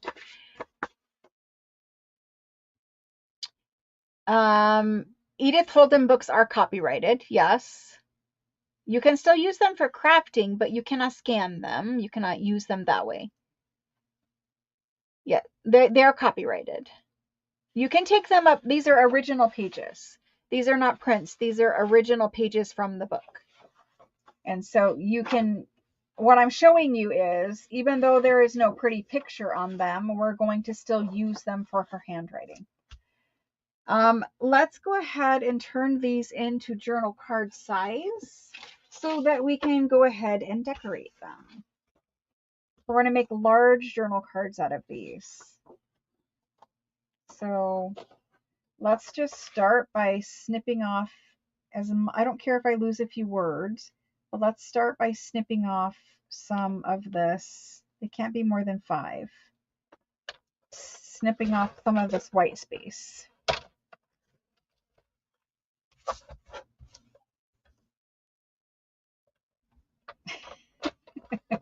They do have a lot of interesting, see, this cutter is terrible sometimes. It just ruined my paper. It doesn't want to cut now. It's angry. Why are you angry? Because there's paper in here? Goodness. A crabby little thing. Can you please behave yourself and cut this piece of paper?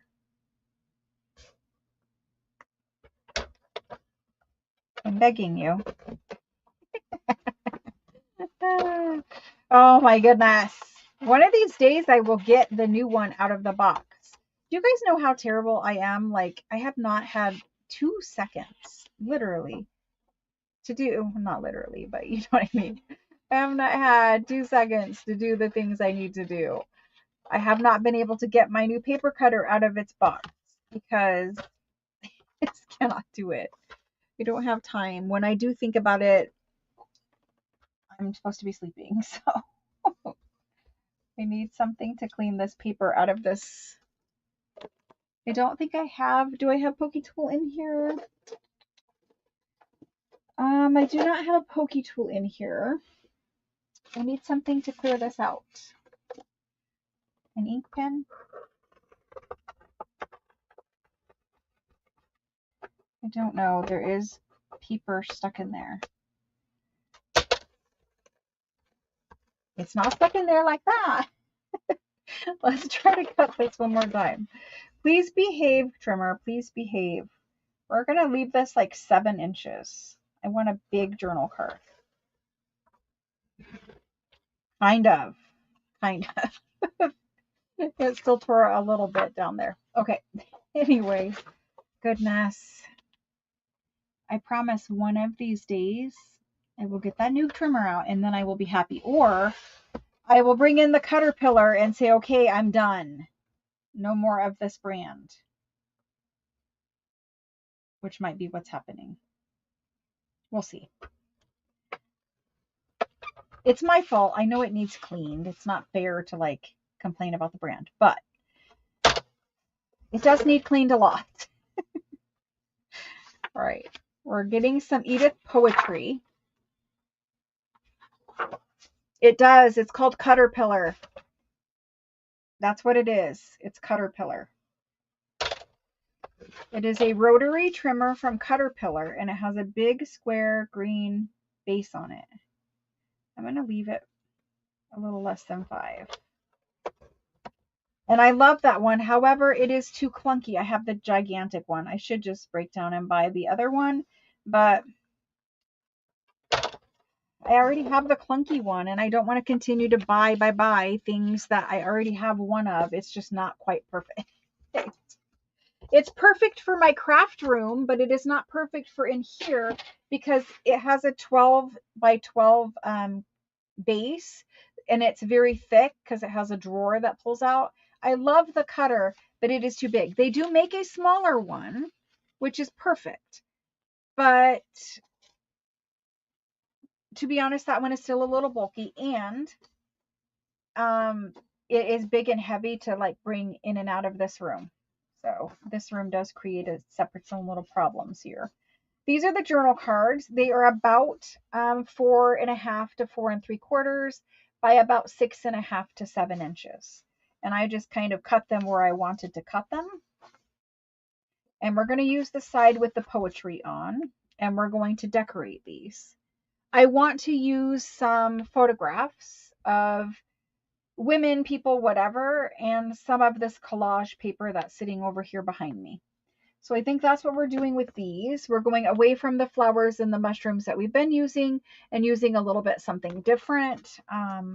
These are the collage papers, and it doesn't really matter as long as they go with the ladies or the people that I'm going to choose. Where are those ladies? Do I have them printed over here and prepared? I think I do, but let me find them. Because I have gigantic mushrooms that we could use no problem, but I would really like to do something a little bit different. We also haven't used birds yet, so we need to use some birds. We need to think about using some birds. Here's some people. There's that page of people. There might be more people in here somewhere. I know that I made a whole new digital of people, and I just have a little bit more editing to do before I put it in Etsy. There's new digitals coming to Etsy because I want to use them in the junk journal, and I want to put them in Etsy before I use them. For the most part, I'm using these people tonight, but so that you guys do not get mad at me for using things that I'm not sharing with you. And by I say mad, you guys don't really get mad. I mean, 1 or 2 people, but I try to share the things. I promise I am not like hoarding the things. I do try to share the thing. Okay, I don't know where the people are. Oh, they're over there in that bin. Hang on 2 seconds. Yeah, that would have been great. The small one. The Fiskars orange one that Gail still uses, I believe. I have the same one. And it was my favorite, but even it messes up sometimes. And so that is why I got the Tim Holtz one. And honestly, it worked pretty good for a very, very long time. And then it didn't. It worked very well until it didn't. Okay. So I have some different people.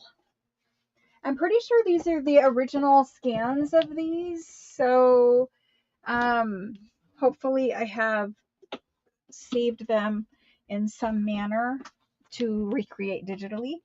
But I want to use these, and I also have some larger size ones right here.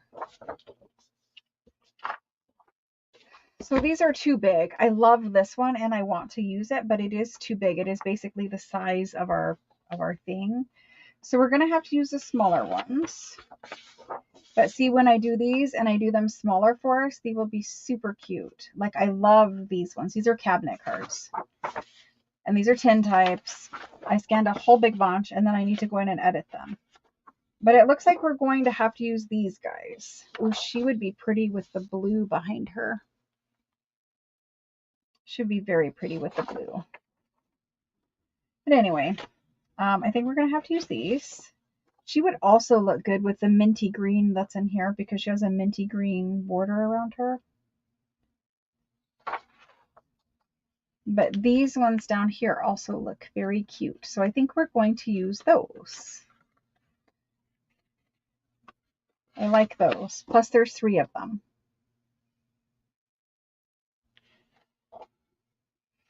No, we're going to use minty green.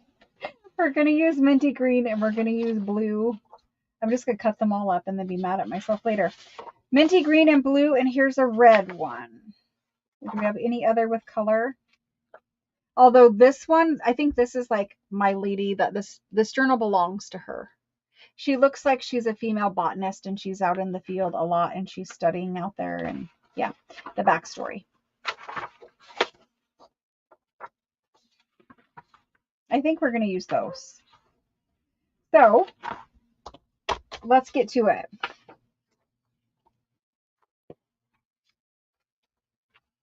Let's get to that. And the only reason why I want these 2 ladies is because of this paper. It's just going to be perfect. So we're going to do it. I will put this in Etsy sometime soon.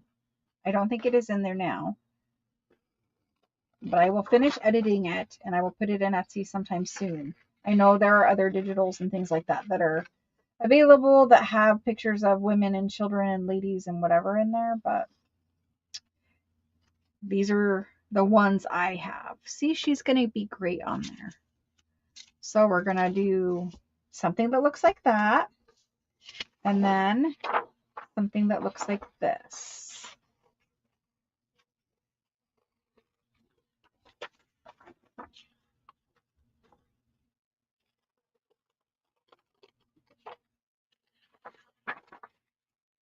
Is that the one with the wire? Mine doesn't have a wire. My cutter? Is that what you're talking about, Melissa? My cutter doesn't have a wire. The Caterpillars have like, it's like a pizza cutter. It's a wheel and it slides on a track. The new Tim Holtz one that is in the box also has this, which should be great. Unfortunately, I didn't get it out of the box yet, so I cannot tell you whether it is great or it isn't great. I'm going to cut out these 3 down here just because I think I also want to use them. Okay, so there's some people.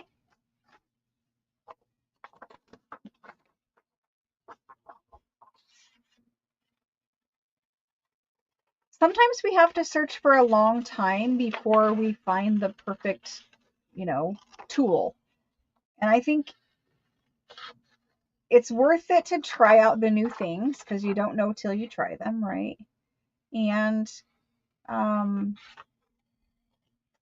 how else are you going to find the perfect one if you don't try out the ones that aren't perfect?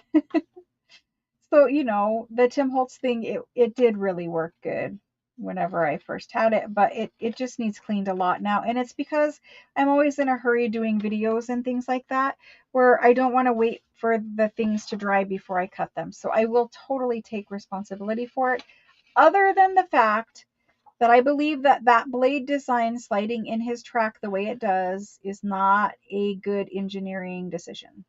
I am very sorry for the person who that offends, but the plastic track, it opens and bends too much, and it allows the little Tim Holtz cutting thing that slides through to move too much. And I don't think that that was the best engineering decision. I would have not allowed it to flex. That one doesn't need cut, and here's this one. The rotary one is supposed to be better than that. And one of these days I will get out of the box and I will test it and give you guys my honest opinion about it. Because they sent it to me and I'm supposed to. But just like I gave you the honest opinion of the other one that I just said, I don't agree with your engineering decision, it will still be my honest opinion. And it may not be the best, but I have to be realistic. I have to be honest. I can't just say I like it because you sent it to me. It doesn't work that way. So there's that. After all of this, like cutting and cutting and cutting, I think I'm not going to use these ladies because they do blend in. They're beautiful, but they blend in. And I am going to use these ladies. Yes. So we just need to find her a paper, which isn't hard because there's a million of them here, but don't really want the blue. Do we want this one? It's similar.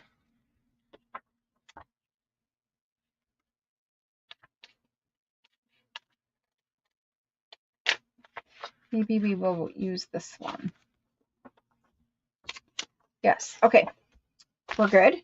We have that picked out. Fiskars has a wire that helps you line up the paper. Mine doesn't. It just has a groove like the Tim Holtz one, but the groove in that one does not get full of junk. It doesn't have the same problem. I think a lot of people like the Fiskars cutters. I just think that they're not necessarily the sharpest. At least mine isn't the sharpest, and I know you buy replacement blades, and I have bought them a million times, but I don't think that they stay sharp very long.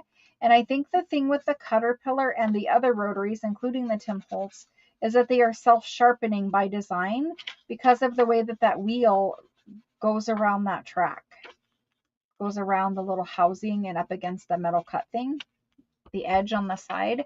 I think it is self-sharpening. I know the Caterpillars are self-sharpening, and I'm assuming the Tim Holtz one is too, because it is designed exactly after to mimic a Caterpillar one. I don't know who came first or whatever, but I'm just saying. I had the Caterpillar one for a while, years, and then Tim Holtz has one that is very similar, and it's Tim Holtz and Tonic.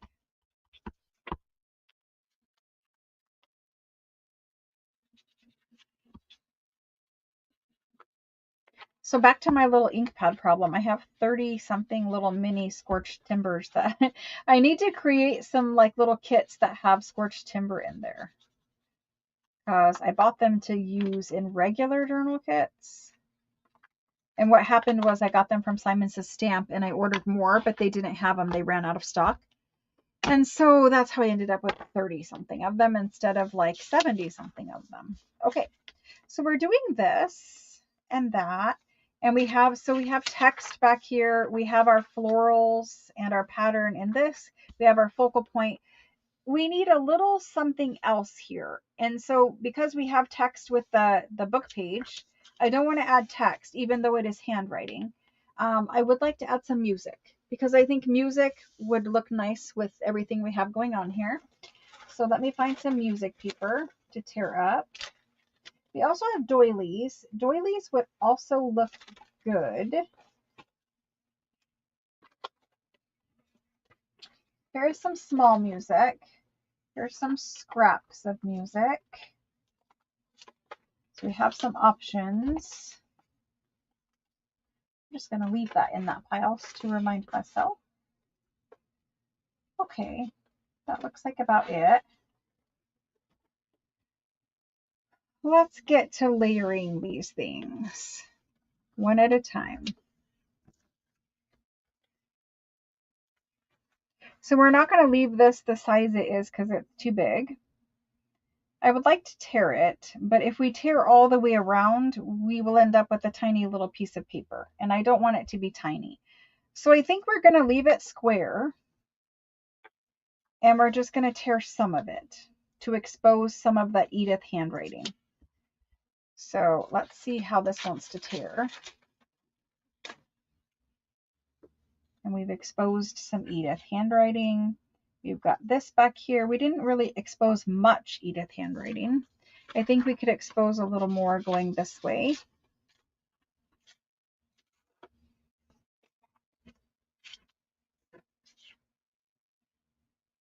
That's nice. I like that. I could do it. It definitely needs another layer though. So okay, fine there. Let's do this one. And we're just going to do these again. They're not going in the same journal, so it really doesn't matter.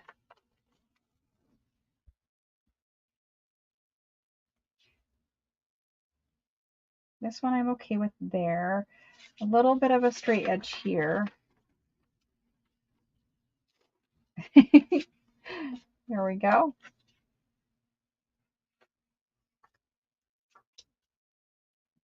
Guillotine style, yeah. I have those too, but I reserve those for very large jobs where I have to cut hundreds of pieces of paper. Like it's more for mass making for me. I wouldn't use it every day because I'm okay with a little one, but I wouldn't want to use a big one all the time. So then I have a little bit of music, and I think we're just gonna tuck that. We're just gonna tuck this under here, just to give the illusion of kind of like a third layer in there. I'm going to see how I like that for a minute. I'm not sure if I do or I don't, but let's see.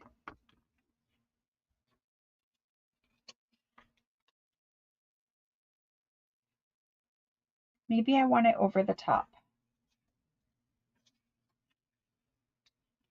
So we have to take off this title up here.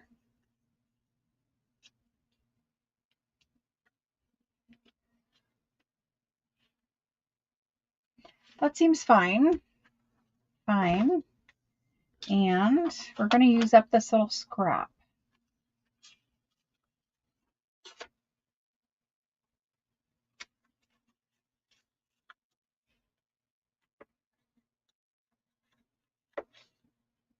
So there's that.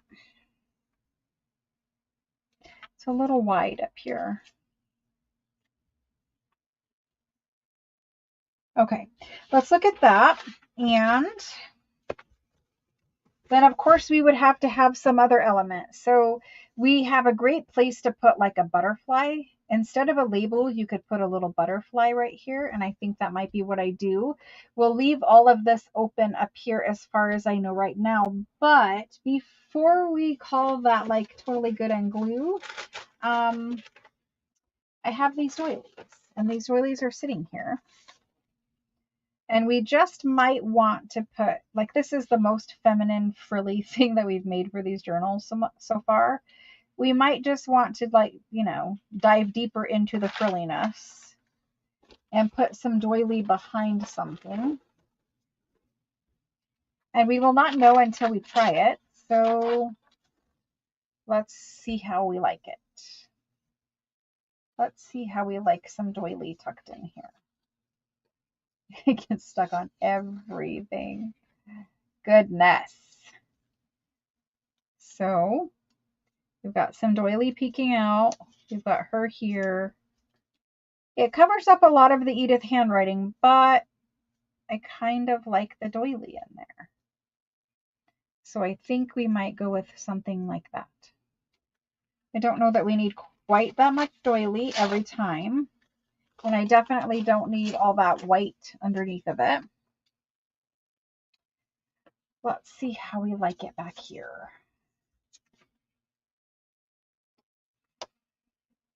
Yeah, a smaller piece of doily to still be able to see the Edith handwriting. So I'm going to consider that one good. It's totally good.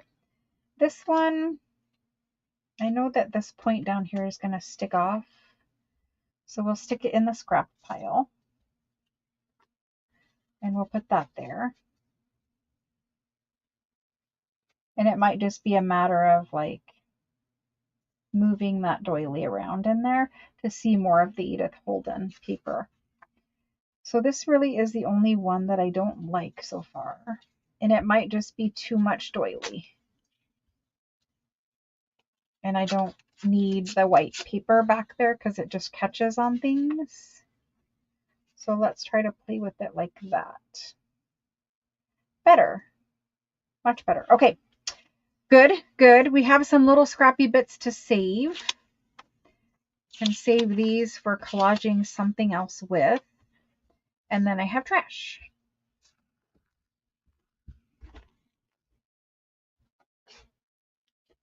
And now we need to ink whatever isn't inked, and we need to glue. Did you chop your fingers off, Melissa? Yeah, the Fiskars, you are always buying blades. I don't know what it is about it, but I would recommend the Caterpillar. Try it, guys. If you buy it on Amazon, I think you can return it if you did not like it, but I love mine. It is just a little bulkier. Now, maybe they have a smaller one that we went to their website once when we were talking about this on here. Maybe they have a smaller one and I just haven't, paid enough attention to look for it. And maybe I should do that. I am going to try the Tim one. I don't know why I'm inking back there. You're not going to see it, but I am going to try the Tim one and see. I'm hoping that it works similar to the Caterpillar one. I think it will, but I don't know yet. And I don't know if it will work that way for a long period of time or what's going to happen. I'm just going to do everything inked and then we'll glue all together. And we will have made 3 very large journal cards, which I don't know that we needed them, but I think we do. Usually in every journal, I need at least one very large journal card. So we're going to go with I do. We're going to go with the fact that I do, and we'll see if I'm wrong.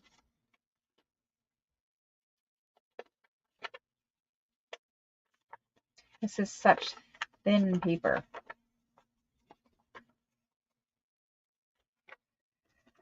Okay, that's inked, that's inked, that's inked. That one's done. Just this one. Uh-oh, Melissa. Oh. My mom, I found one of my mom's. It was like a bigger, heavier duty base, like old one. And I was like so tempted to bring that home. And I was like, no, you're not bringing it home. Don't you dare bring anything else home. This is too much stuff. And it looked like it could be dangerous. Let's just leave it at that. I don't know what safety features those old school ones have. You know, the ones that literally teachers used. I don't know if they have safety features, but goodness, they look like the big heavy cast iron like chopper thing, the blade part could just fall on you, which is why I didn't bring that home. Okay. Thank you for the thumbs up, Paula. I appreciate that. Every little bit helps, guys. And since I was away, all of my stats took a huge tumble, and YouTube is like, yeah, we don't like you anymore. YouTube seems to be very finicky. So I think I want to tear off just a little bit more right here. It's just covering up part of her that I want to see. There we go. Happier. So there's that. Let's glue. And let's put these in the scrap pile. Even these tiny little bits of doily, because in a cluster, that is super, super cute. And I want to do postage stamp clusters as a video soon, where we will just do clusters that are about the size of postage stamp, that can hold a postage stamp, that kind of situation. So really, I'm going to glue this kind of just getting some glue where that doily is going to go. I know it's a mess. Have faith. And then I'm going to glue this. And we're going to stick the doily down and then this piece of paper.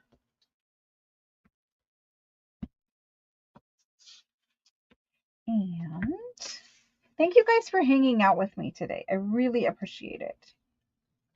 It's fun to actually get to sit here and craft. And I know that this is time that I really should be doing something else, probably way more productive. However, in my own defense, I also need the time. I need the crafty time. Okay, so now my doily has glue all over underneath of it. The glue dries, it's good, and we're gonna put a topper on. So there's that. Let's get her glued. You didn't quite need to go as heavy with glue as I did, but you know, it's all right. And there's that. It's probably why I go through glue so much. Let's get her on here. We're going to scoot her up just a little bit, knowing that we're putting that music down at the bottom. And this is how she is. She is a slight, you know, slightly crooked, kind of framed. This paper is very fragile. I was debating even using it because as I was inking it, it felt very fragile. So I need to be careful gluing it.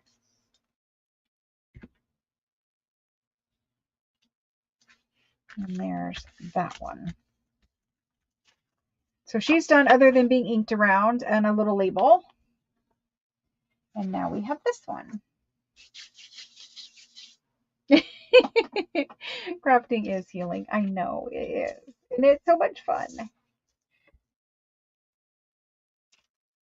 And plus, you know, some people came here tonight fully expecting a live sale. So you can't like not show up. You have to be here. It just works that way. And it's reciprocal, right? Like I show up for you guys, you show up for me guys. Or for me. So that's kind of a thing, right? Even though I know you guys would also rather that I invoice and do the things that I need to do for you guys. Okay, this needs to get on here better than that. And then this goes here. Not with a chunk of glue. No, not with that. And then that goes like this.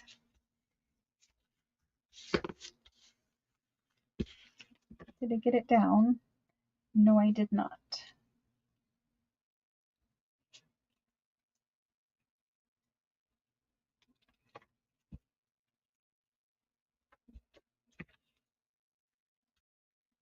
I think the doily was good. That was a good choice, if I do say so. Okay.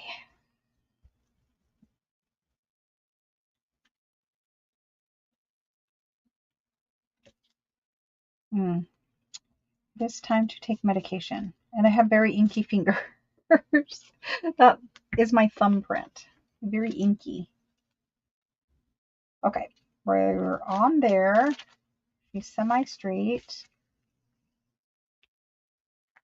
I need to wipe off my fingers. I'm making a mess of things. Let's get this one on. So guys, Friday, we will definitely be hanging out doing signatures. I will really try, and I know I've said this before, but I will really try to get us digital because I want one, but I need to find one that will work for me. So I'll try. It was cute. It really was.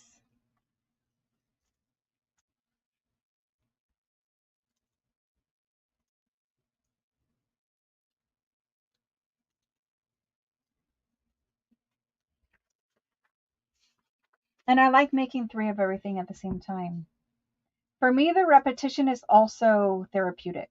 And I don't know if you guys will understand that, but the repetition is therapeutic.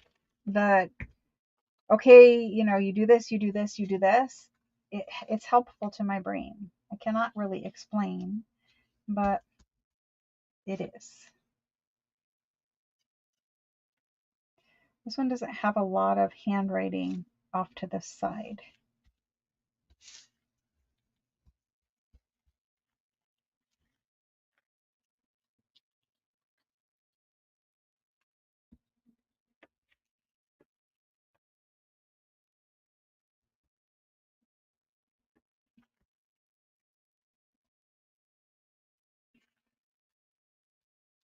Okay.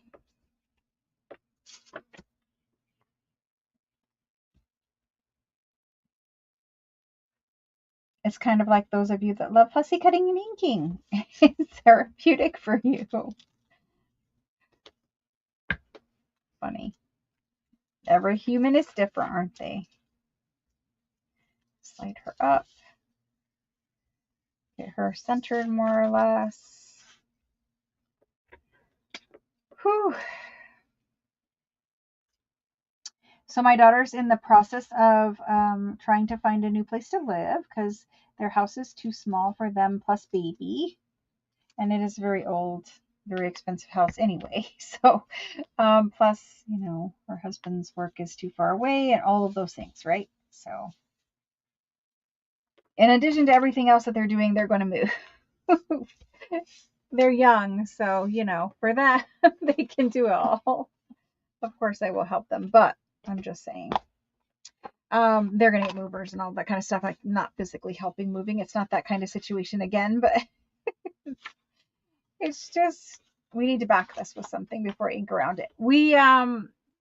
She has a 3-bedroom house right now, and she works from home. Her husband works from home. Sometimes they both, they're part-time working from home.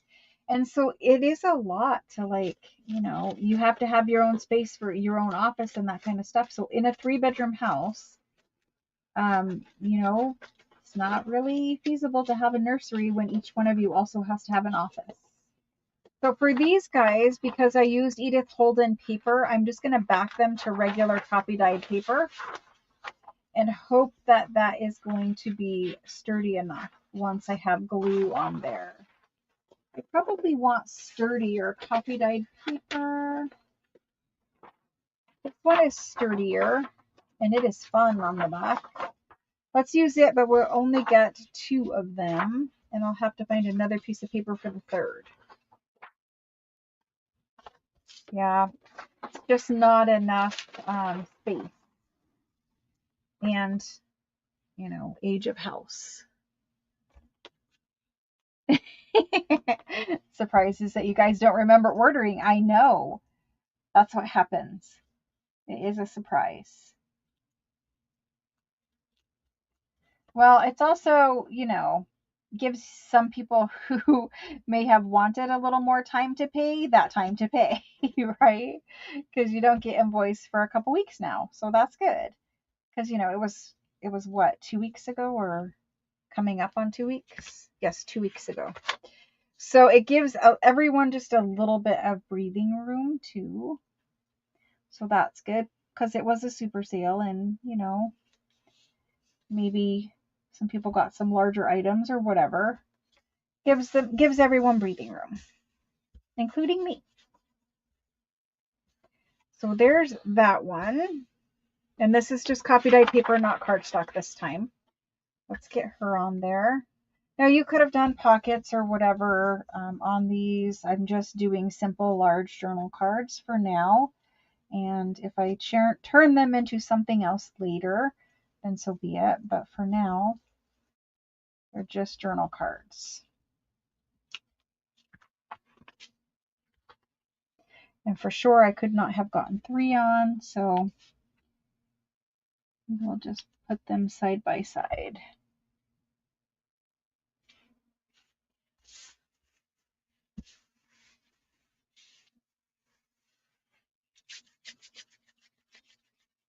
I don't know if I have part of my reach.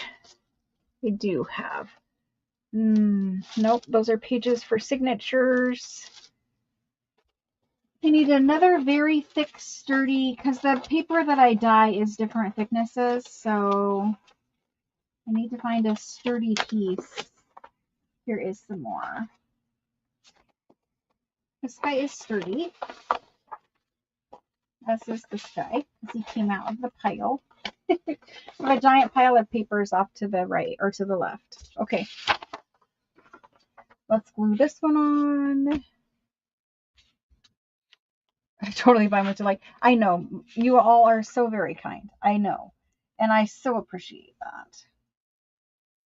Some people, they didn't join Craft with Me's, or they don't do the journals with us on Fridays, or, they don't do anything other than shop here. And that's really fine. Like, you don't have to do any of the crafting things. Some people just buy here. And so they are unaware of what's going on or whatever, why there was a delay, etc. Some people didn't even hear the instructions when we were doing the super sale that said when they would be invoiced, because nobody was supposed to be invoiced until yesterday. So invoicing is really only 1 week delayed. When I did the super sale, I said that it would take me a whole entire week to get it ready anyway. So the earliest anyone would have got an invoice was yesterday, and is just delayed a week. It might be sooner than that, but I'm just saying a week to, it's probably more accurate. But some people didn't hear that. And so there were a lot of messages and comments and whatever asking where their invoices, if I could invoice them, etc. And it's always hard that way because, like, you want to reassure them that everything is fine and, like, they'll get their invoice. And sometimes they're happy and sometimes they're not happy.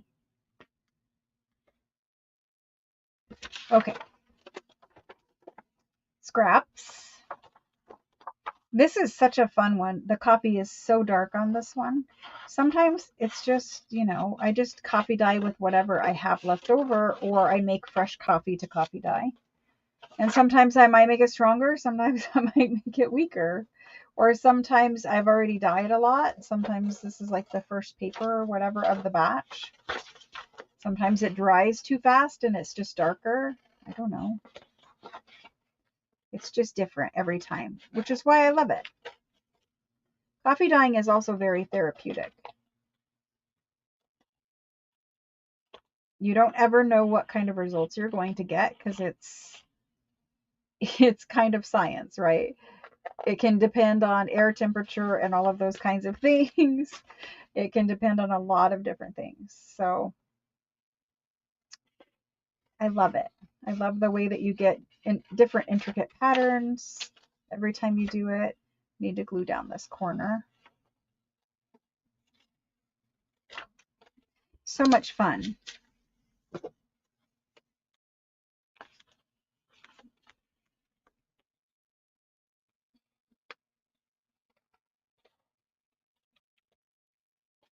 Okay, good. My Costco scissors. They're still my favorite everyday craft scissors. You guys see me use them all the time. Okay, let's put this away for just half a second so it doesn't dry out on me. And then we're going to ink these, and you can see they are very, very curly. They also need the bone folder gently.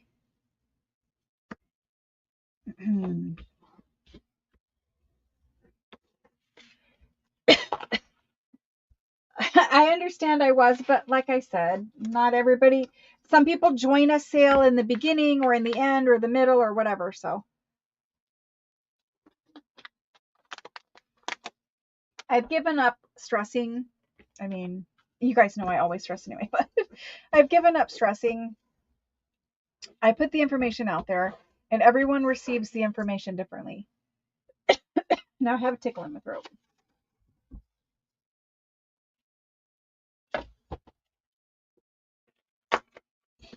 And I can't control how people respond. I can't control how they receive the information. All I can control is that I do give the information out and how I give it out. That's really all I can control. So I have to let it go and, let them deal with receiving the information the way that they do. There is a little tiny sliver showing here. And since it's such a dark coffee dye, I can see it. Let's ink it away. All right. We're inking. Well, and plus I've been thinking about the new journals, the new journal kits coming, because they're coming soon. And I've been thinking a lot about them and like what I want to add and how I want to do it and how I want the cover to be, like what I'm going to construct it out of. And so it's also given my brain just a little bit of a break to kind of think more about that kind of stuff too. Because kits are very important. Like, they need to have a lot of stuff in them. They need to be beautiful. They need to build a beautiful journal. So I've been just thinking a lot about that. Even when I'm sitting here crafting and talking to you guys, my brain is thinking about that. That's why I lose train of thought and focus a lot, because my brain is just constantly thinking, which is also why I can't fall asleep and I can't stay asleep. It's because it's just thinking all the time, which I know is not great, but it's just thinking a lot about the kit. I have told you guys, and I don't know if all of you heard or whatever, were here that day. The next kit it's a May kit, but it comes out in the middle of April. And because Easter is coming, we'll have to figure out, the kit will come eventually, but it may not come. I think it's still going to come on time, but it may not because of Easter, whatever, because April 20th is Easter. So I think we can still do it. But anyway, it is a fairy kit. It is a pink floral fairy, nice, pretty kit. And it's for May, the month of May. We'll be building this journal all throughout the month of May. And it is also kind of like sweet and feminine for Mother's Day, because you might want to use it as like, a mother's memory journal or something like that. And as I was doing all of this stuff with my dad, it was all my mom's stuff, right? I was thinking a lot about like how you could make a journal for Mother's Day for a mother that is not here anymore. And what I mean by that is it could be where you record everything from like your perspective of being a mother, if you're a mother, or having a mother, like your mother, whether she's here or not here. You could record all kinds of memories in there, or it could be a gift, or it could just be a flower fairy journal and it's just cute and it has nothing to do with Mother's Day. But because we're building it for the month of May and Mother's Day is in May, I was thinking a lot about that. I saw many things and I brought home many things that we can use. However, I was very tired. And when I'm physically tired, I'm cleaning my fingers with the baby wipe. Sorry. When I'm physically tired, it is hard for my brain to come up with like new ideas and think like that. It's hard to be creative when your body is hurting and you're physically tired. And I was literally exhausted, guys, that whole last week. I came home, I ate something, and I was asleep in bed at like 7 p.m. as soon as I got home. Like, I would literally eat and go to sleep because I could not stand to be awake once I had eaten because I was just so physically exhausted. But the sad thing is I couldn't sleep very well because I was in too much pain from physically like moving things and doing whatever. And so I didn't sleep very well. And I ended up having to wake up every morning to go back over to my dad's at like 5 a.m. So it just wasn't I know 7 p.m. to 5 a.m. seems like a lot of time, but it wasn't a lot of sleep and it wasn't enough rest. It's just left me feeling exhausted all the way around. Let's finish these off. I did not ink the backs yet because obviously you guys don't need to sit here while I do that. But you can at least see the front with it inked because I think they're pretty that way. I don't know that I would do one for my late mother. I think about it, but, and I'll just be real honest. My mother and I, like, probably the same with most mothers and daughters. Unfortunately, it just, I have some unhappiness, and this is gonna make me sound terrible. I have some unhappiness with her at the moment. Once I work through that, then I feel like I would be in a better place to do that super sweet memory journal of my mother. I'm not quite there yet, and when I get there, it will be great. I don't have huge hangups. I don't have, like, it's not something that bothers me on a daily basis, but I just know I'm not in the right frame of mind at the moment to make that super sweet journal of all my mother's memories, or memories of my mother kind of thing. I was putting it out there because it's Mother's Day, and I know many of you guys have, you're at a point where a journal for your mother is a great, positive, happy thing. For me at the moment, it's just a little too much, and I'm just not there. And I'll just be honest with you guys and tell you that. However, I could do one as me being a mother, and especially now because my daughter is also going to be a mother, I could certainly see that way. I could also make one and give it to my daughter at her baby shower as a mother's journal for her to record her memories of becoming a mother in. So I could definitely see it for Mother's Day, and I'm just being honest with you guys, not me personally for my mother at this moment. And I just wanted to make sure that we were all on the same page with that. Oh my gosh. I am so honest with you guys. And I'm like, why do I tell them all of these things? And it's just because it's real. And I would rather be real with you guys. I would rather not be fake. I don't like fake. I have fake eyelashes. I dye my hair, but I don't like fake. I know that's ridiculous, but it is what it is. Okay, for decorating these, I need a little cute butterfly right here. And so I was looking for, like, I have these. I don't know that any of these will work because these are the German scrap ones. And usually the German scrap ones are very bright colored, but there is color here. I don't think I can make that work. I don't think I can. One day I will be in a better place with my mother. I really like the butterfly up here too, though, guys. Like, not this one, but I'm just saying one up there in the corner would be super cute. Can we make this one work? This is a better color. That's a maybe. I don't know what it's coming through on camera. I haven't looked yet, but that's also a maybe, but it is very, very, like, blue. Lots of blue. Let's see what else we have. We have one that looks like this. Ooh, that one is perfect for that one. So we are going to find some little German scrap. German scrap is going to make its way into the botanical journals. I knew that it would. And I know that you guys want German scrap. And some of you are probably very angry at me for using it right now. I apologize in advance. And it is coming. And I know you guys are like, you've said that. But it is going to come. That one's okay. Let's see if I can find a better one for this one. In all fairness, I have had these German scrap butterflies cut out and on my desk for a while. I did not just recently do them. Maybe this one is better for this one. And I'm teasing you guys a little bit. Don't think I'm being serious. I'm just saying I've had them for a while. This guy is too big. This one is beautiful, and I wish we could get it on here. Can we? Ooh.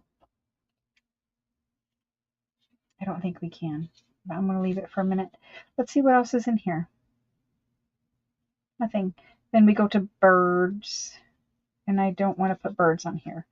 And I really wanted the little butterfly down in the music. but it is not possible. Okay, well, we looked at butterflies.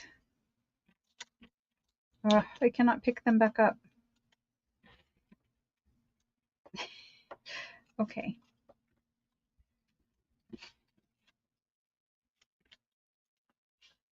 So it is down to these guys if we're going to use the German scrap ones. And I use this postage stamp paper to pick these up with.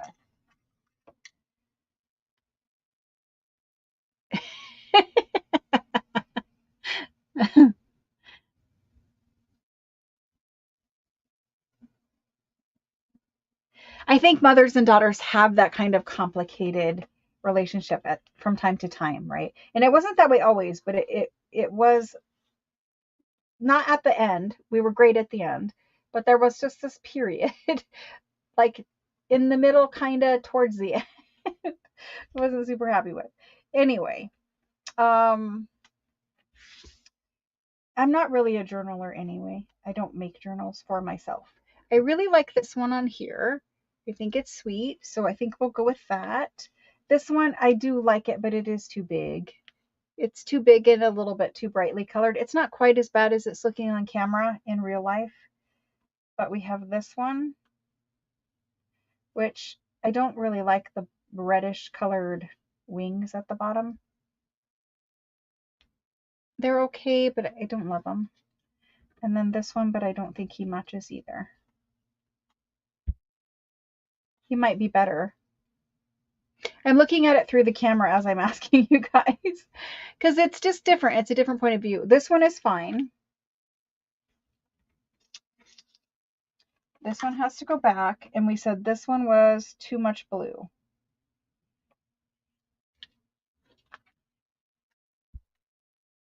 Although we're going to do it. Cool. The camera said yes. We're going to use the camera from now on. If the camera says yes, we're doing it. German scrap is usually very brightly colored. The books of antique ones are very vibrant printings for the time. Just giving them a little bit of ink. I don't want to know that I'm definitely putting them up there, but that's where they were auditioned. These guys, this is not old German scrap. This is new German scrap. And I do have sheets of it for you guys. I just can't fit it into a live sale at the moment. I tried, and we ran out of time for just about everything recently. Even when I didn't make the lists on camera, we still ran out of time. Okay, so now we do need to decide where we're going to put it. So just so you understand, there is a pinky color in some of these background florals. This is William Morris pattern paper. So we could put it in the corner, or I could bring it down and put it down here. Down here is cute, and that's where I thought I was going to stick it. But then it leaves this corner pretty plain up here. Whereas I could put this here, and then I could put a label right here. I don't know if I have a label to use. I wish that I did have some kind of label that would work with these. But I don't really have anything over here. I mean, just for size. Yeah, there's nothing here that I have in front of me that is that size. We could make our own label again, but I think I'm just going to do the butterfly. Let's do the butterfly right there. And then what if we did,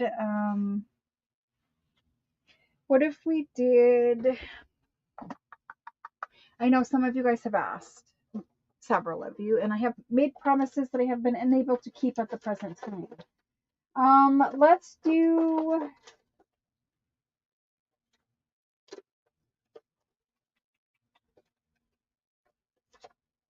if I can find them, I'm looking, digging in a bin.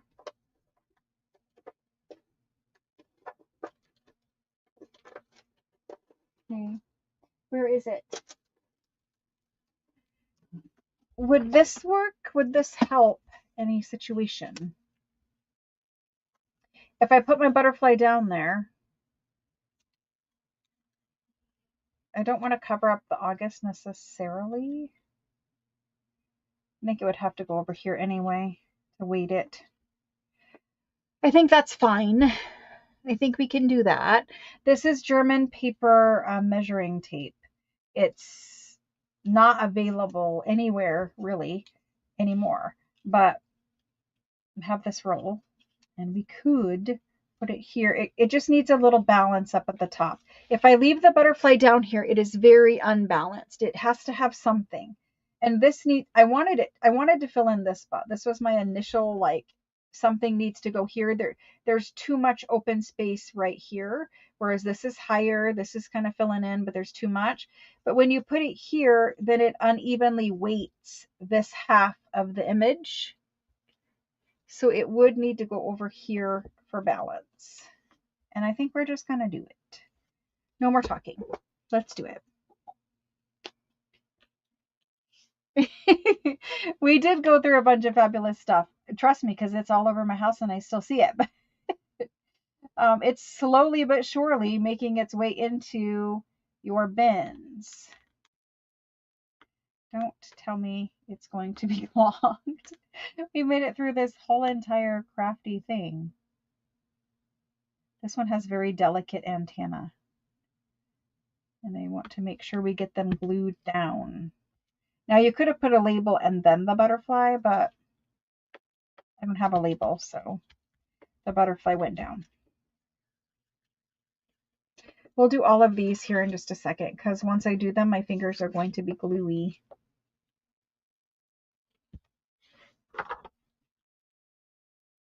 I think I inked them, but I can't remember now. So, yes, I did. Cool. It's been a long day. I can't remember if I inked them, so I inked them again, apparently.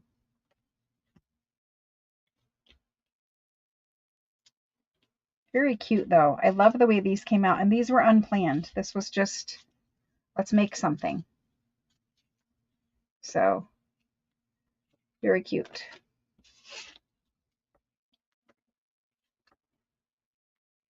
We will get to German scrap and all of the things in due time.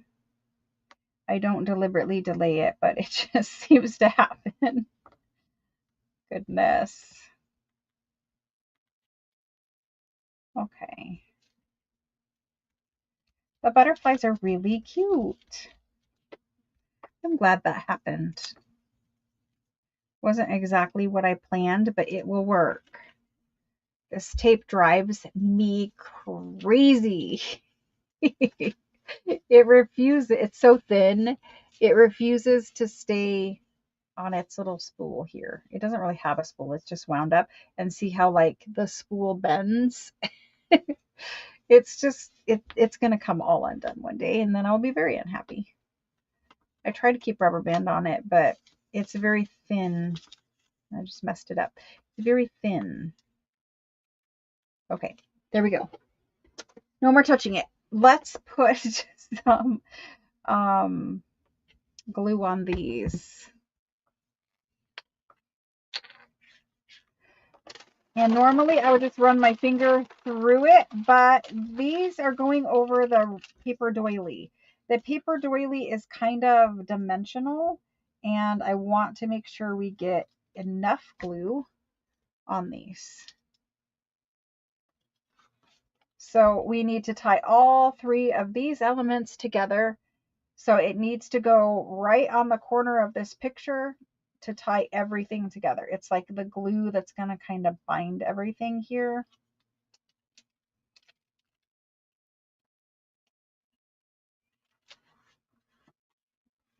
And then you can just wrap that over to the back. It's just going to add a little interest back there. So there's that one. I may have put it a little lower than I kind of wanted to there, but it's okay. It's on. We're good. When I run it through just by holding it on the top of the glue stick, it does glue it pretty well, but I have seen where it has come up a couple of times and I've had to re-glue it. So especially over that paper doily, it's just too bumpy. better. Not down so far. Awesome. See the difference of down too far and not down too far? It is minuscule, but my brain is so happy with the other one versus this one. I know. My poor silliness.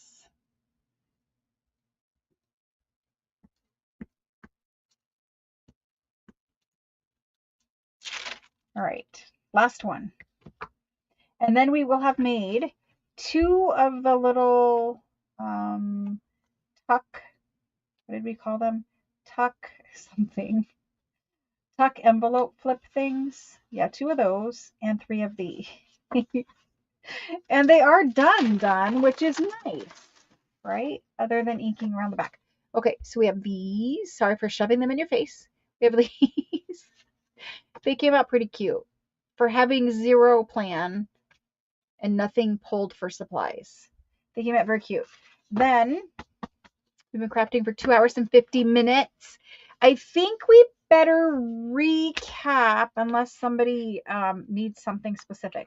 Anybody need something specific? Have a specific question? You want me to show you something, do something, craft something, make something? I know I'm getting myself in trouble by asking. But does anybody have any need before I wrap this mess up? I'm like, where is this? Just got my fingers all gluey again.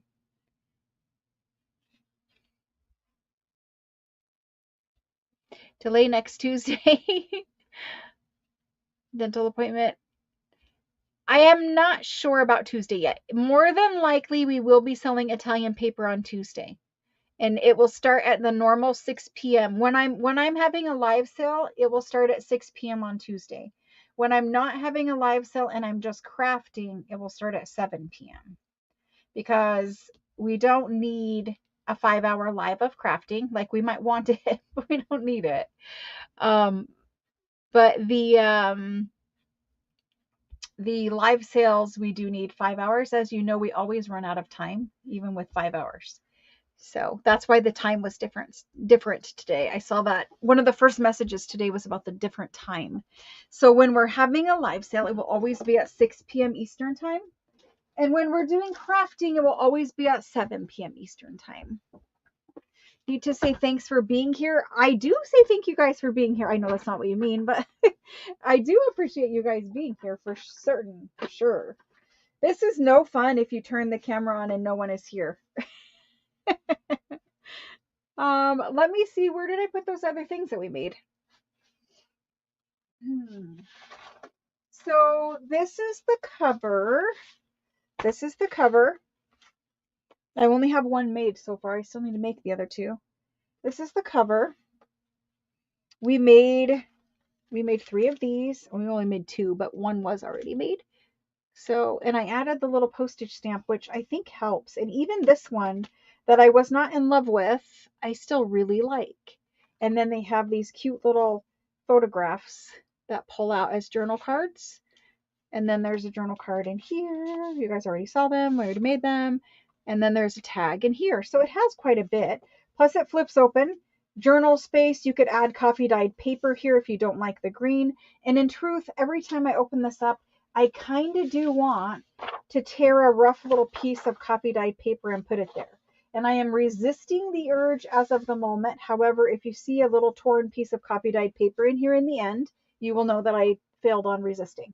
Because it just looks like it kind of wants a little piece of coffee dyed paper there. It's stupid, but anyway, there's those.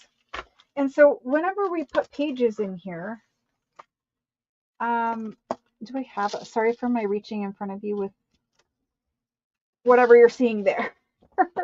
If I have a coffee dyed piece of paper and pretend that my signature is going to have different sized papers. So you're going to get your stuff ready to get your signature sewn in for Friday, right? So everyone's going to show up Friday and they are going to have their cover made to this point. You don't need to decorate any more than this.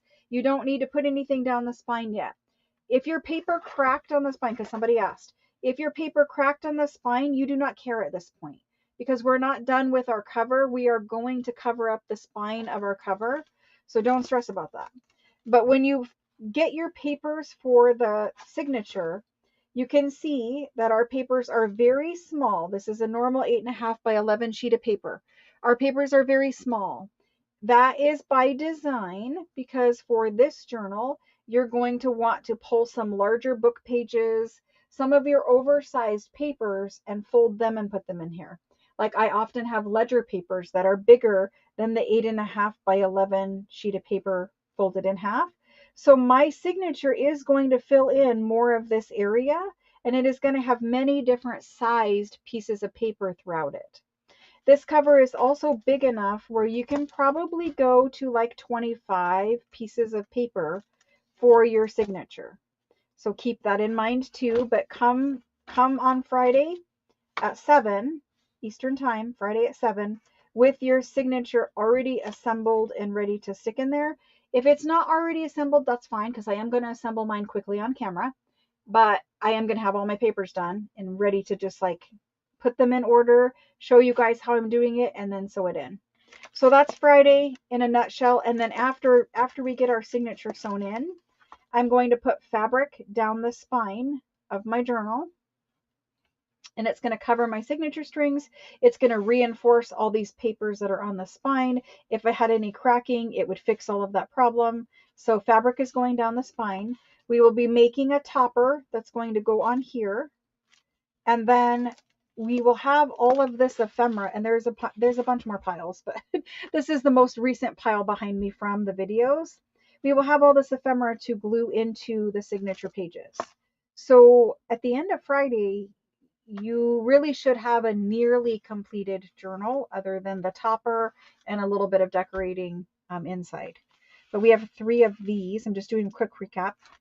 This is the video I just uploaded, so that's what this pile is. This is our little clusters that we made the other day. Just doing quick recap. We made some little mushroom journal cards the other day. Those were super cute. We made a couple little scrappy tags because I had some offcuts of this card stock. These are the pockets for the inside cover of the journal. And so you can see that I made my pockets, and these are not going next, they're not going side by side, but you can see that I made my pockets pretty good size to go down here. So I have a nice large pocket on either side. I did make other ones. I don't know where they are. Or maybe I didn't, but I planned on it. Apparently I didn't, but I planned on it. So I will have one of these and then one of these after I decorate it. That's what we should have did today. Those need decorated, and then these that we just made. So that's the ephemera that I have sitting in front of my face at the moment from recent videos. Plus there is a huge basket of ephemera on the table behind me. That is stuff that we already made and showed and recapped last week on Friday. So we have a gigantic stack of ephemera as always. I just really need to make more covers, and that can be like a me project without the camera turned on, where I just get to sit and collage since I enjoy it so much. That would be good too. And you guys already saw me do it once, so I don't think you care that I do it off camera. All right, we're done with that. Done with that. My pile of ephemera is falling out of the basket. I need to turn the camera. I put it under the craft mat, and I just left it there until I forgot about it, and then I went to glue something and I was like, wait, there is something under my mat, and I found it under there. That happens to me a lot. I put it so like I lift up my craft mat and slide something under, because your craft mat, if it's like mine, is kind of heavy. And so it sat under there until I remembered it was there. If yours is bumpy, don't stress about it. As you sew in your signature, your cover is going to... So my cover is truthfully a little bumpy still. Like you can see it, it's a little bumpy still. Don't worry about it, because when you sew in your signature and get all those pages and that ephemera, it's going to kind of round out this journal cover anyway. And putting that pressure and that stress on it when you sew in all your pages, get all your ephemera in, it does naturally start to form. So right now, as it's plain and empty, it might look a little bumpy. Don't stress about that. If you are overly concerned about it, you can certainly try very, very, very lightly misting it with the Tim Holtz sprayer or a very fine mist of water. Now, don't get it wet. Just add a little moisture. You might even just wipe it with, a baby wipe. Now, if you have ink on here, it will smear, but just add a little tiny bit of moisture and then put it under something heavy. If you put it under something heavy now, it may or may not flatten out. Once it is fully dry, it doesn't like to flatten anymore. The time to flatten it under something heavy is when you have wet glue stick or something, you've collaged it, whatever.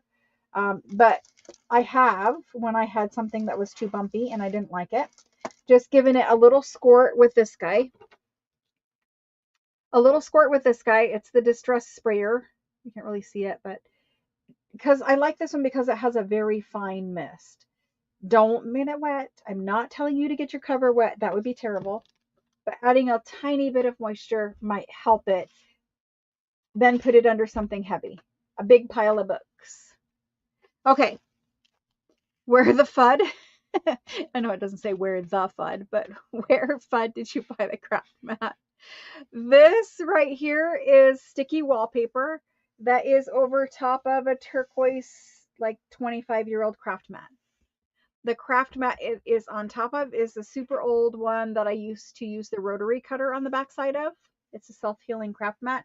And I just put wallpaper, which is why there's a crack right here, because it's actually a crack. This is actually a crack. It's just white wallpaper. Now you can take, you can clean it. It does wipe off because it's like vinyl wallpaper. So it's good for crafting and making a video. If you look on Amazon, they have white wood wallpaper like this. That's like self-sticky. It's like almost contact paper. And so it's textured and all of that kind of stuff. And it has a tooth to it. But it is good for filming on and all that kind of stuff just because it's lighter and brighter. But you can wipe the ink off and the glue. And so that's good. And when it gets too gross, because you buy the wallpaper on a roll, when it gets too gross, you pull this one off and you put on a new sheet.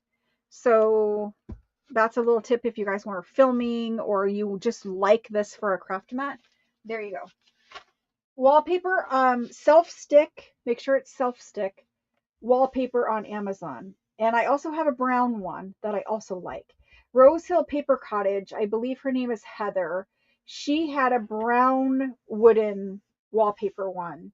And I used to like hers a lot and I bought the same wallpaper on Amazon. I just haven't used the brown one because I have a brown wooden desk. So I don't feel like I would just craft on my desk rather than using the wallpaper that's brown.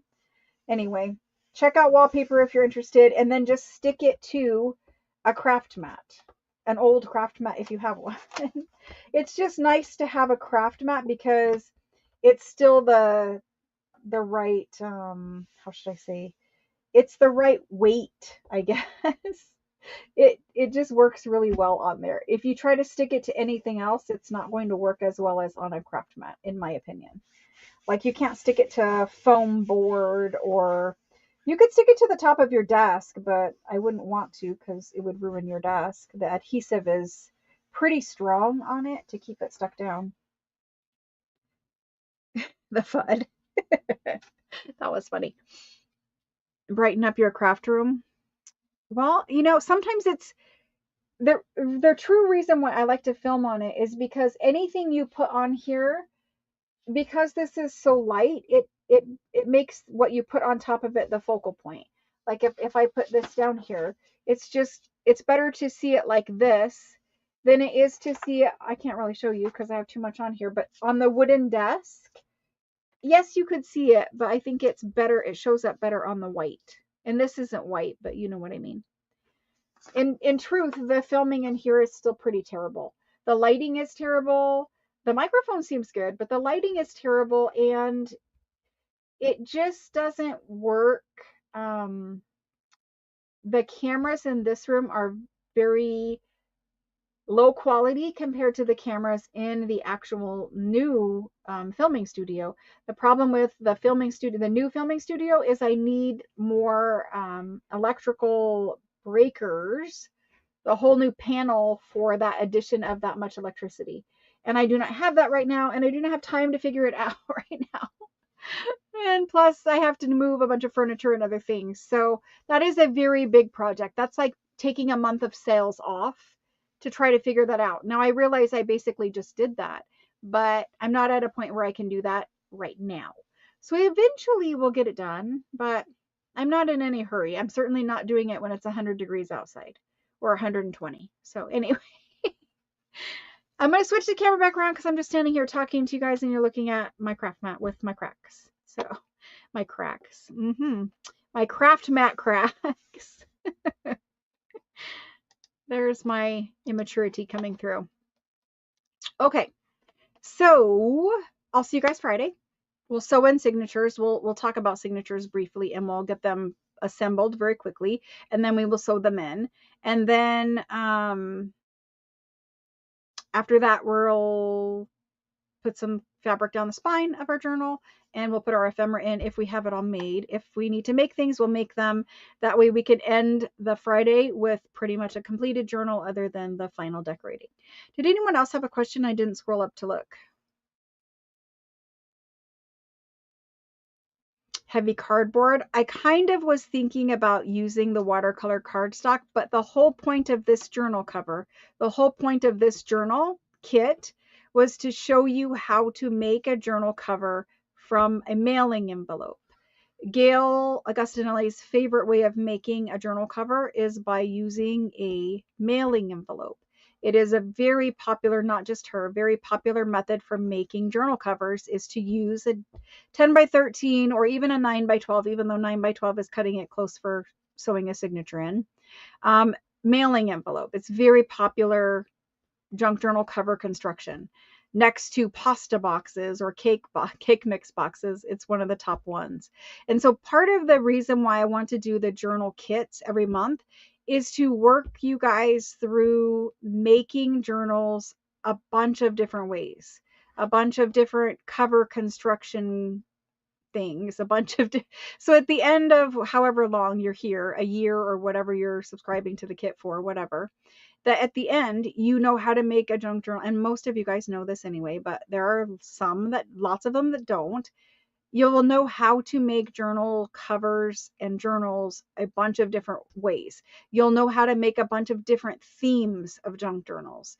And it's that repetitive process of making things that might be a little bit out of your comfort zone. Either the theme is not something that you would sit down and make yourself because maybe you don't have all the supplies in that particular theme, or it might be just stretching your imagination a little bit sometimes. For some people, for other people, they're totally comfortable with all of it. They can build better journals than me and all of these kinds of things. Some people are very advanced journal makers. Some people are very, very beginning, and the kits are the very first journal they've ever made. So I kind of designed it where as we work through the kits, I'm not going to say every kit is different, every cover is different, everything, but at the end of your time here, being a subscriber of the kits, you will know how to make journals in different themes, different colorways, different cover constructions. I even did videos on showing you different binding methods as we go. You know, there may be other ones in there other than 3 and 5 hole. Those are the most common and I think the best ones for doing a junk journal. So we probably will stick with that. But from time to time, I've shown you guys ribbon bound little ones and things like that. But it's just about working through different things, not just getting in the same all the time. And it's good that way for me too, because I get to work through different themes and that's what I like to do. I don't like to make the same journal over and over again. Some makers, they are so comfortable with a particular style that is all they do. They just do the same basic frilly shabby chic, which is beautiful, don't get me wrong, but there isn't much variety in that. And I think in the long run, that hurts them more than it helps them. And some people want to find their own style and they're not there yet. They haven't honed in on what they prefer, like what kind of cover they like to make. their best, and what kind of style, like whether they like shabby chic journals or they like more grungy or something in between, or they like to change it all the time like me. Like there's no right or wrong. And I'm not saying that. I'm not trying to throw anybody under the bus. I'm just saying that you have to try a lot of different things, in my opinion, before you find your own style and you find your own favorites. And that's kind of what I think the kits are really good for, is figuring that part out. And some people, they do have their own style and they do make that same journal over. Maybe they make a pink shabby chic one, but it's still shabby chic. Then they made a purple one and it's still shabby chic. And that, don't get me wrong, I love them. They're great. They're beautiful. But it's just, my brain can't work that way. It can't stay in one lane. It will get bored. It will get too monotonous and become a job rather than fun. And I can't do that. I have to be doing something that makes me happy, right? Because I do spend every waking moment doing it, basically. So it just, for me, it's a little different. And I just do it the way I do it. And other people do it the way they do it. So anyway, I will say my good nights now, but that's kind of the point with so don't give up on the envelope cover. Do it and enjoy the process of it. And if it is not the end cover that you choose to use, then that's totally okay. But make sure that you give it a shot, and give it a shot. Maybe finish that journal to the very end and then reevaluate whether or not you like envelopes for covers, because at this stage, I think it's too early to tell. Because you have to get a signature sewn in, you have to get it stuff decorated to fill it out and stuff it. And that's kind of my point with all of that.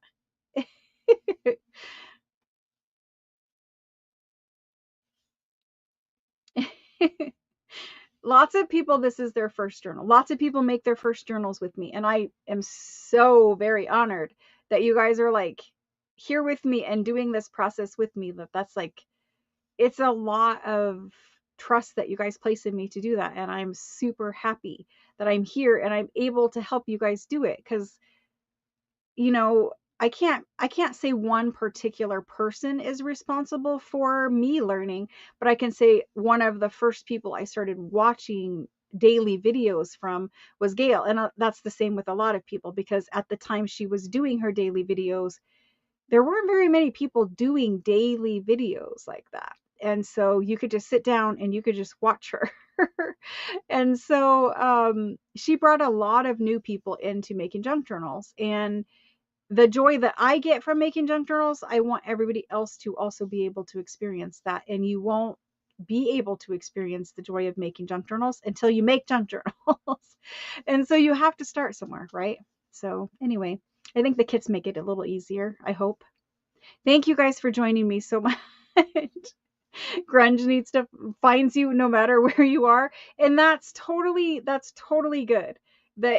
That's just where your brain takes you, and that every person is different. So every person is going to figure out what works for them. What works for me is changing that theme all the time. They still have a very particular look to them because I'm still the person making them, but they're different themes and different covers and different whatever, that kind of thing. Anyway, I'm saying goodnight now.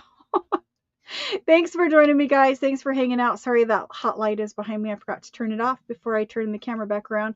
But anyway, we'll be here Friday and we'll make some beautiful journals together. And then on Tuesday we'll sell some Italian paper, because I know you guys have also been waiting for that. So anyway, thank you guys very much, and I will see you guys again soon.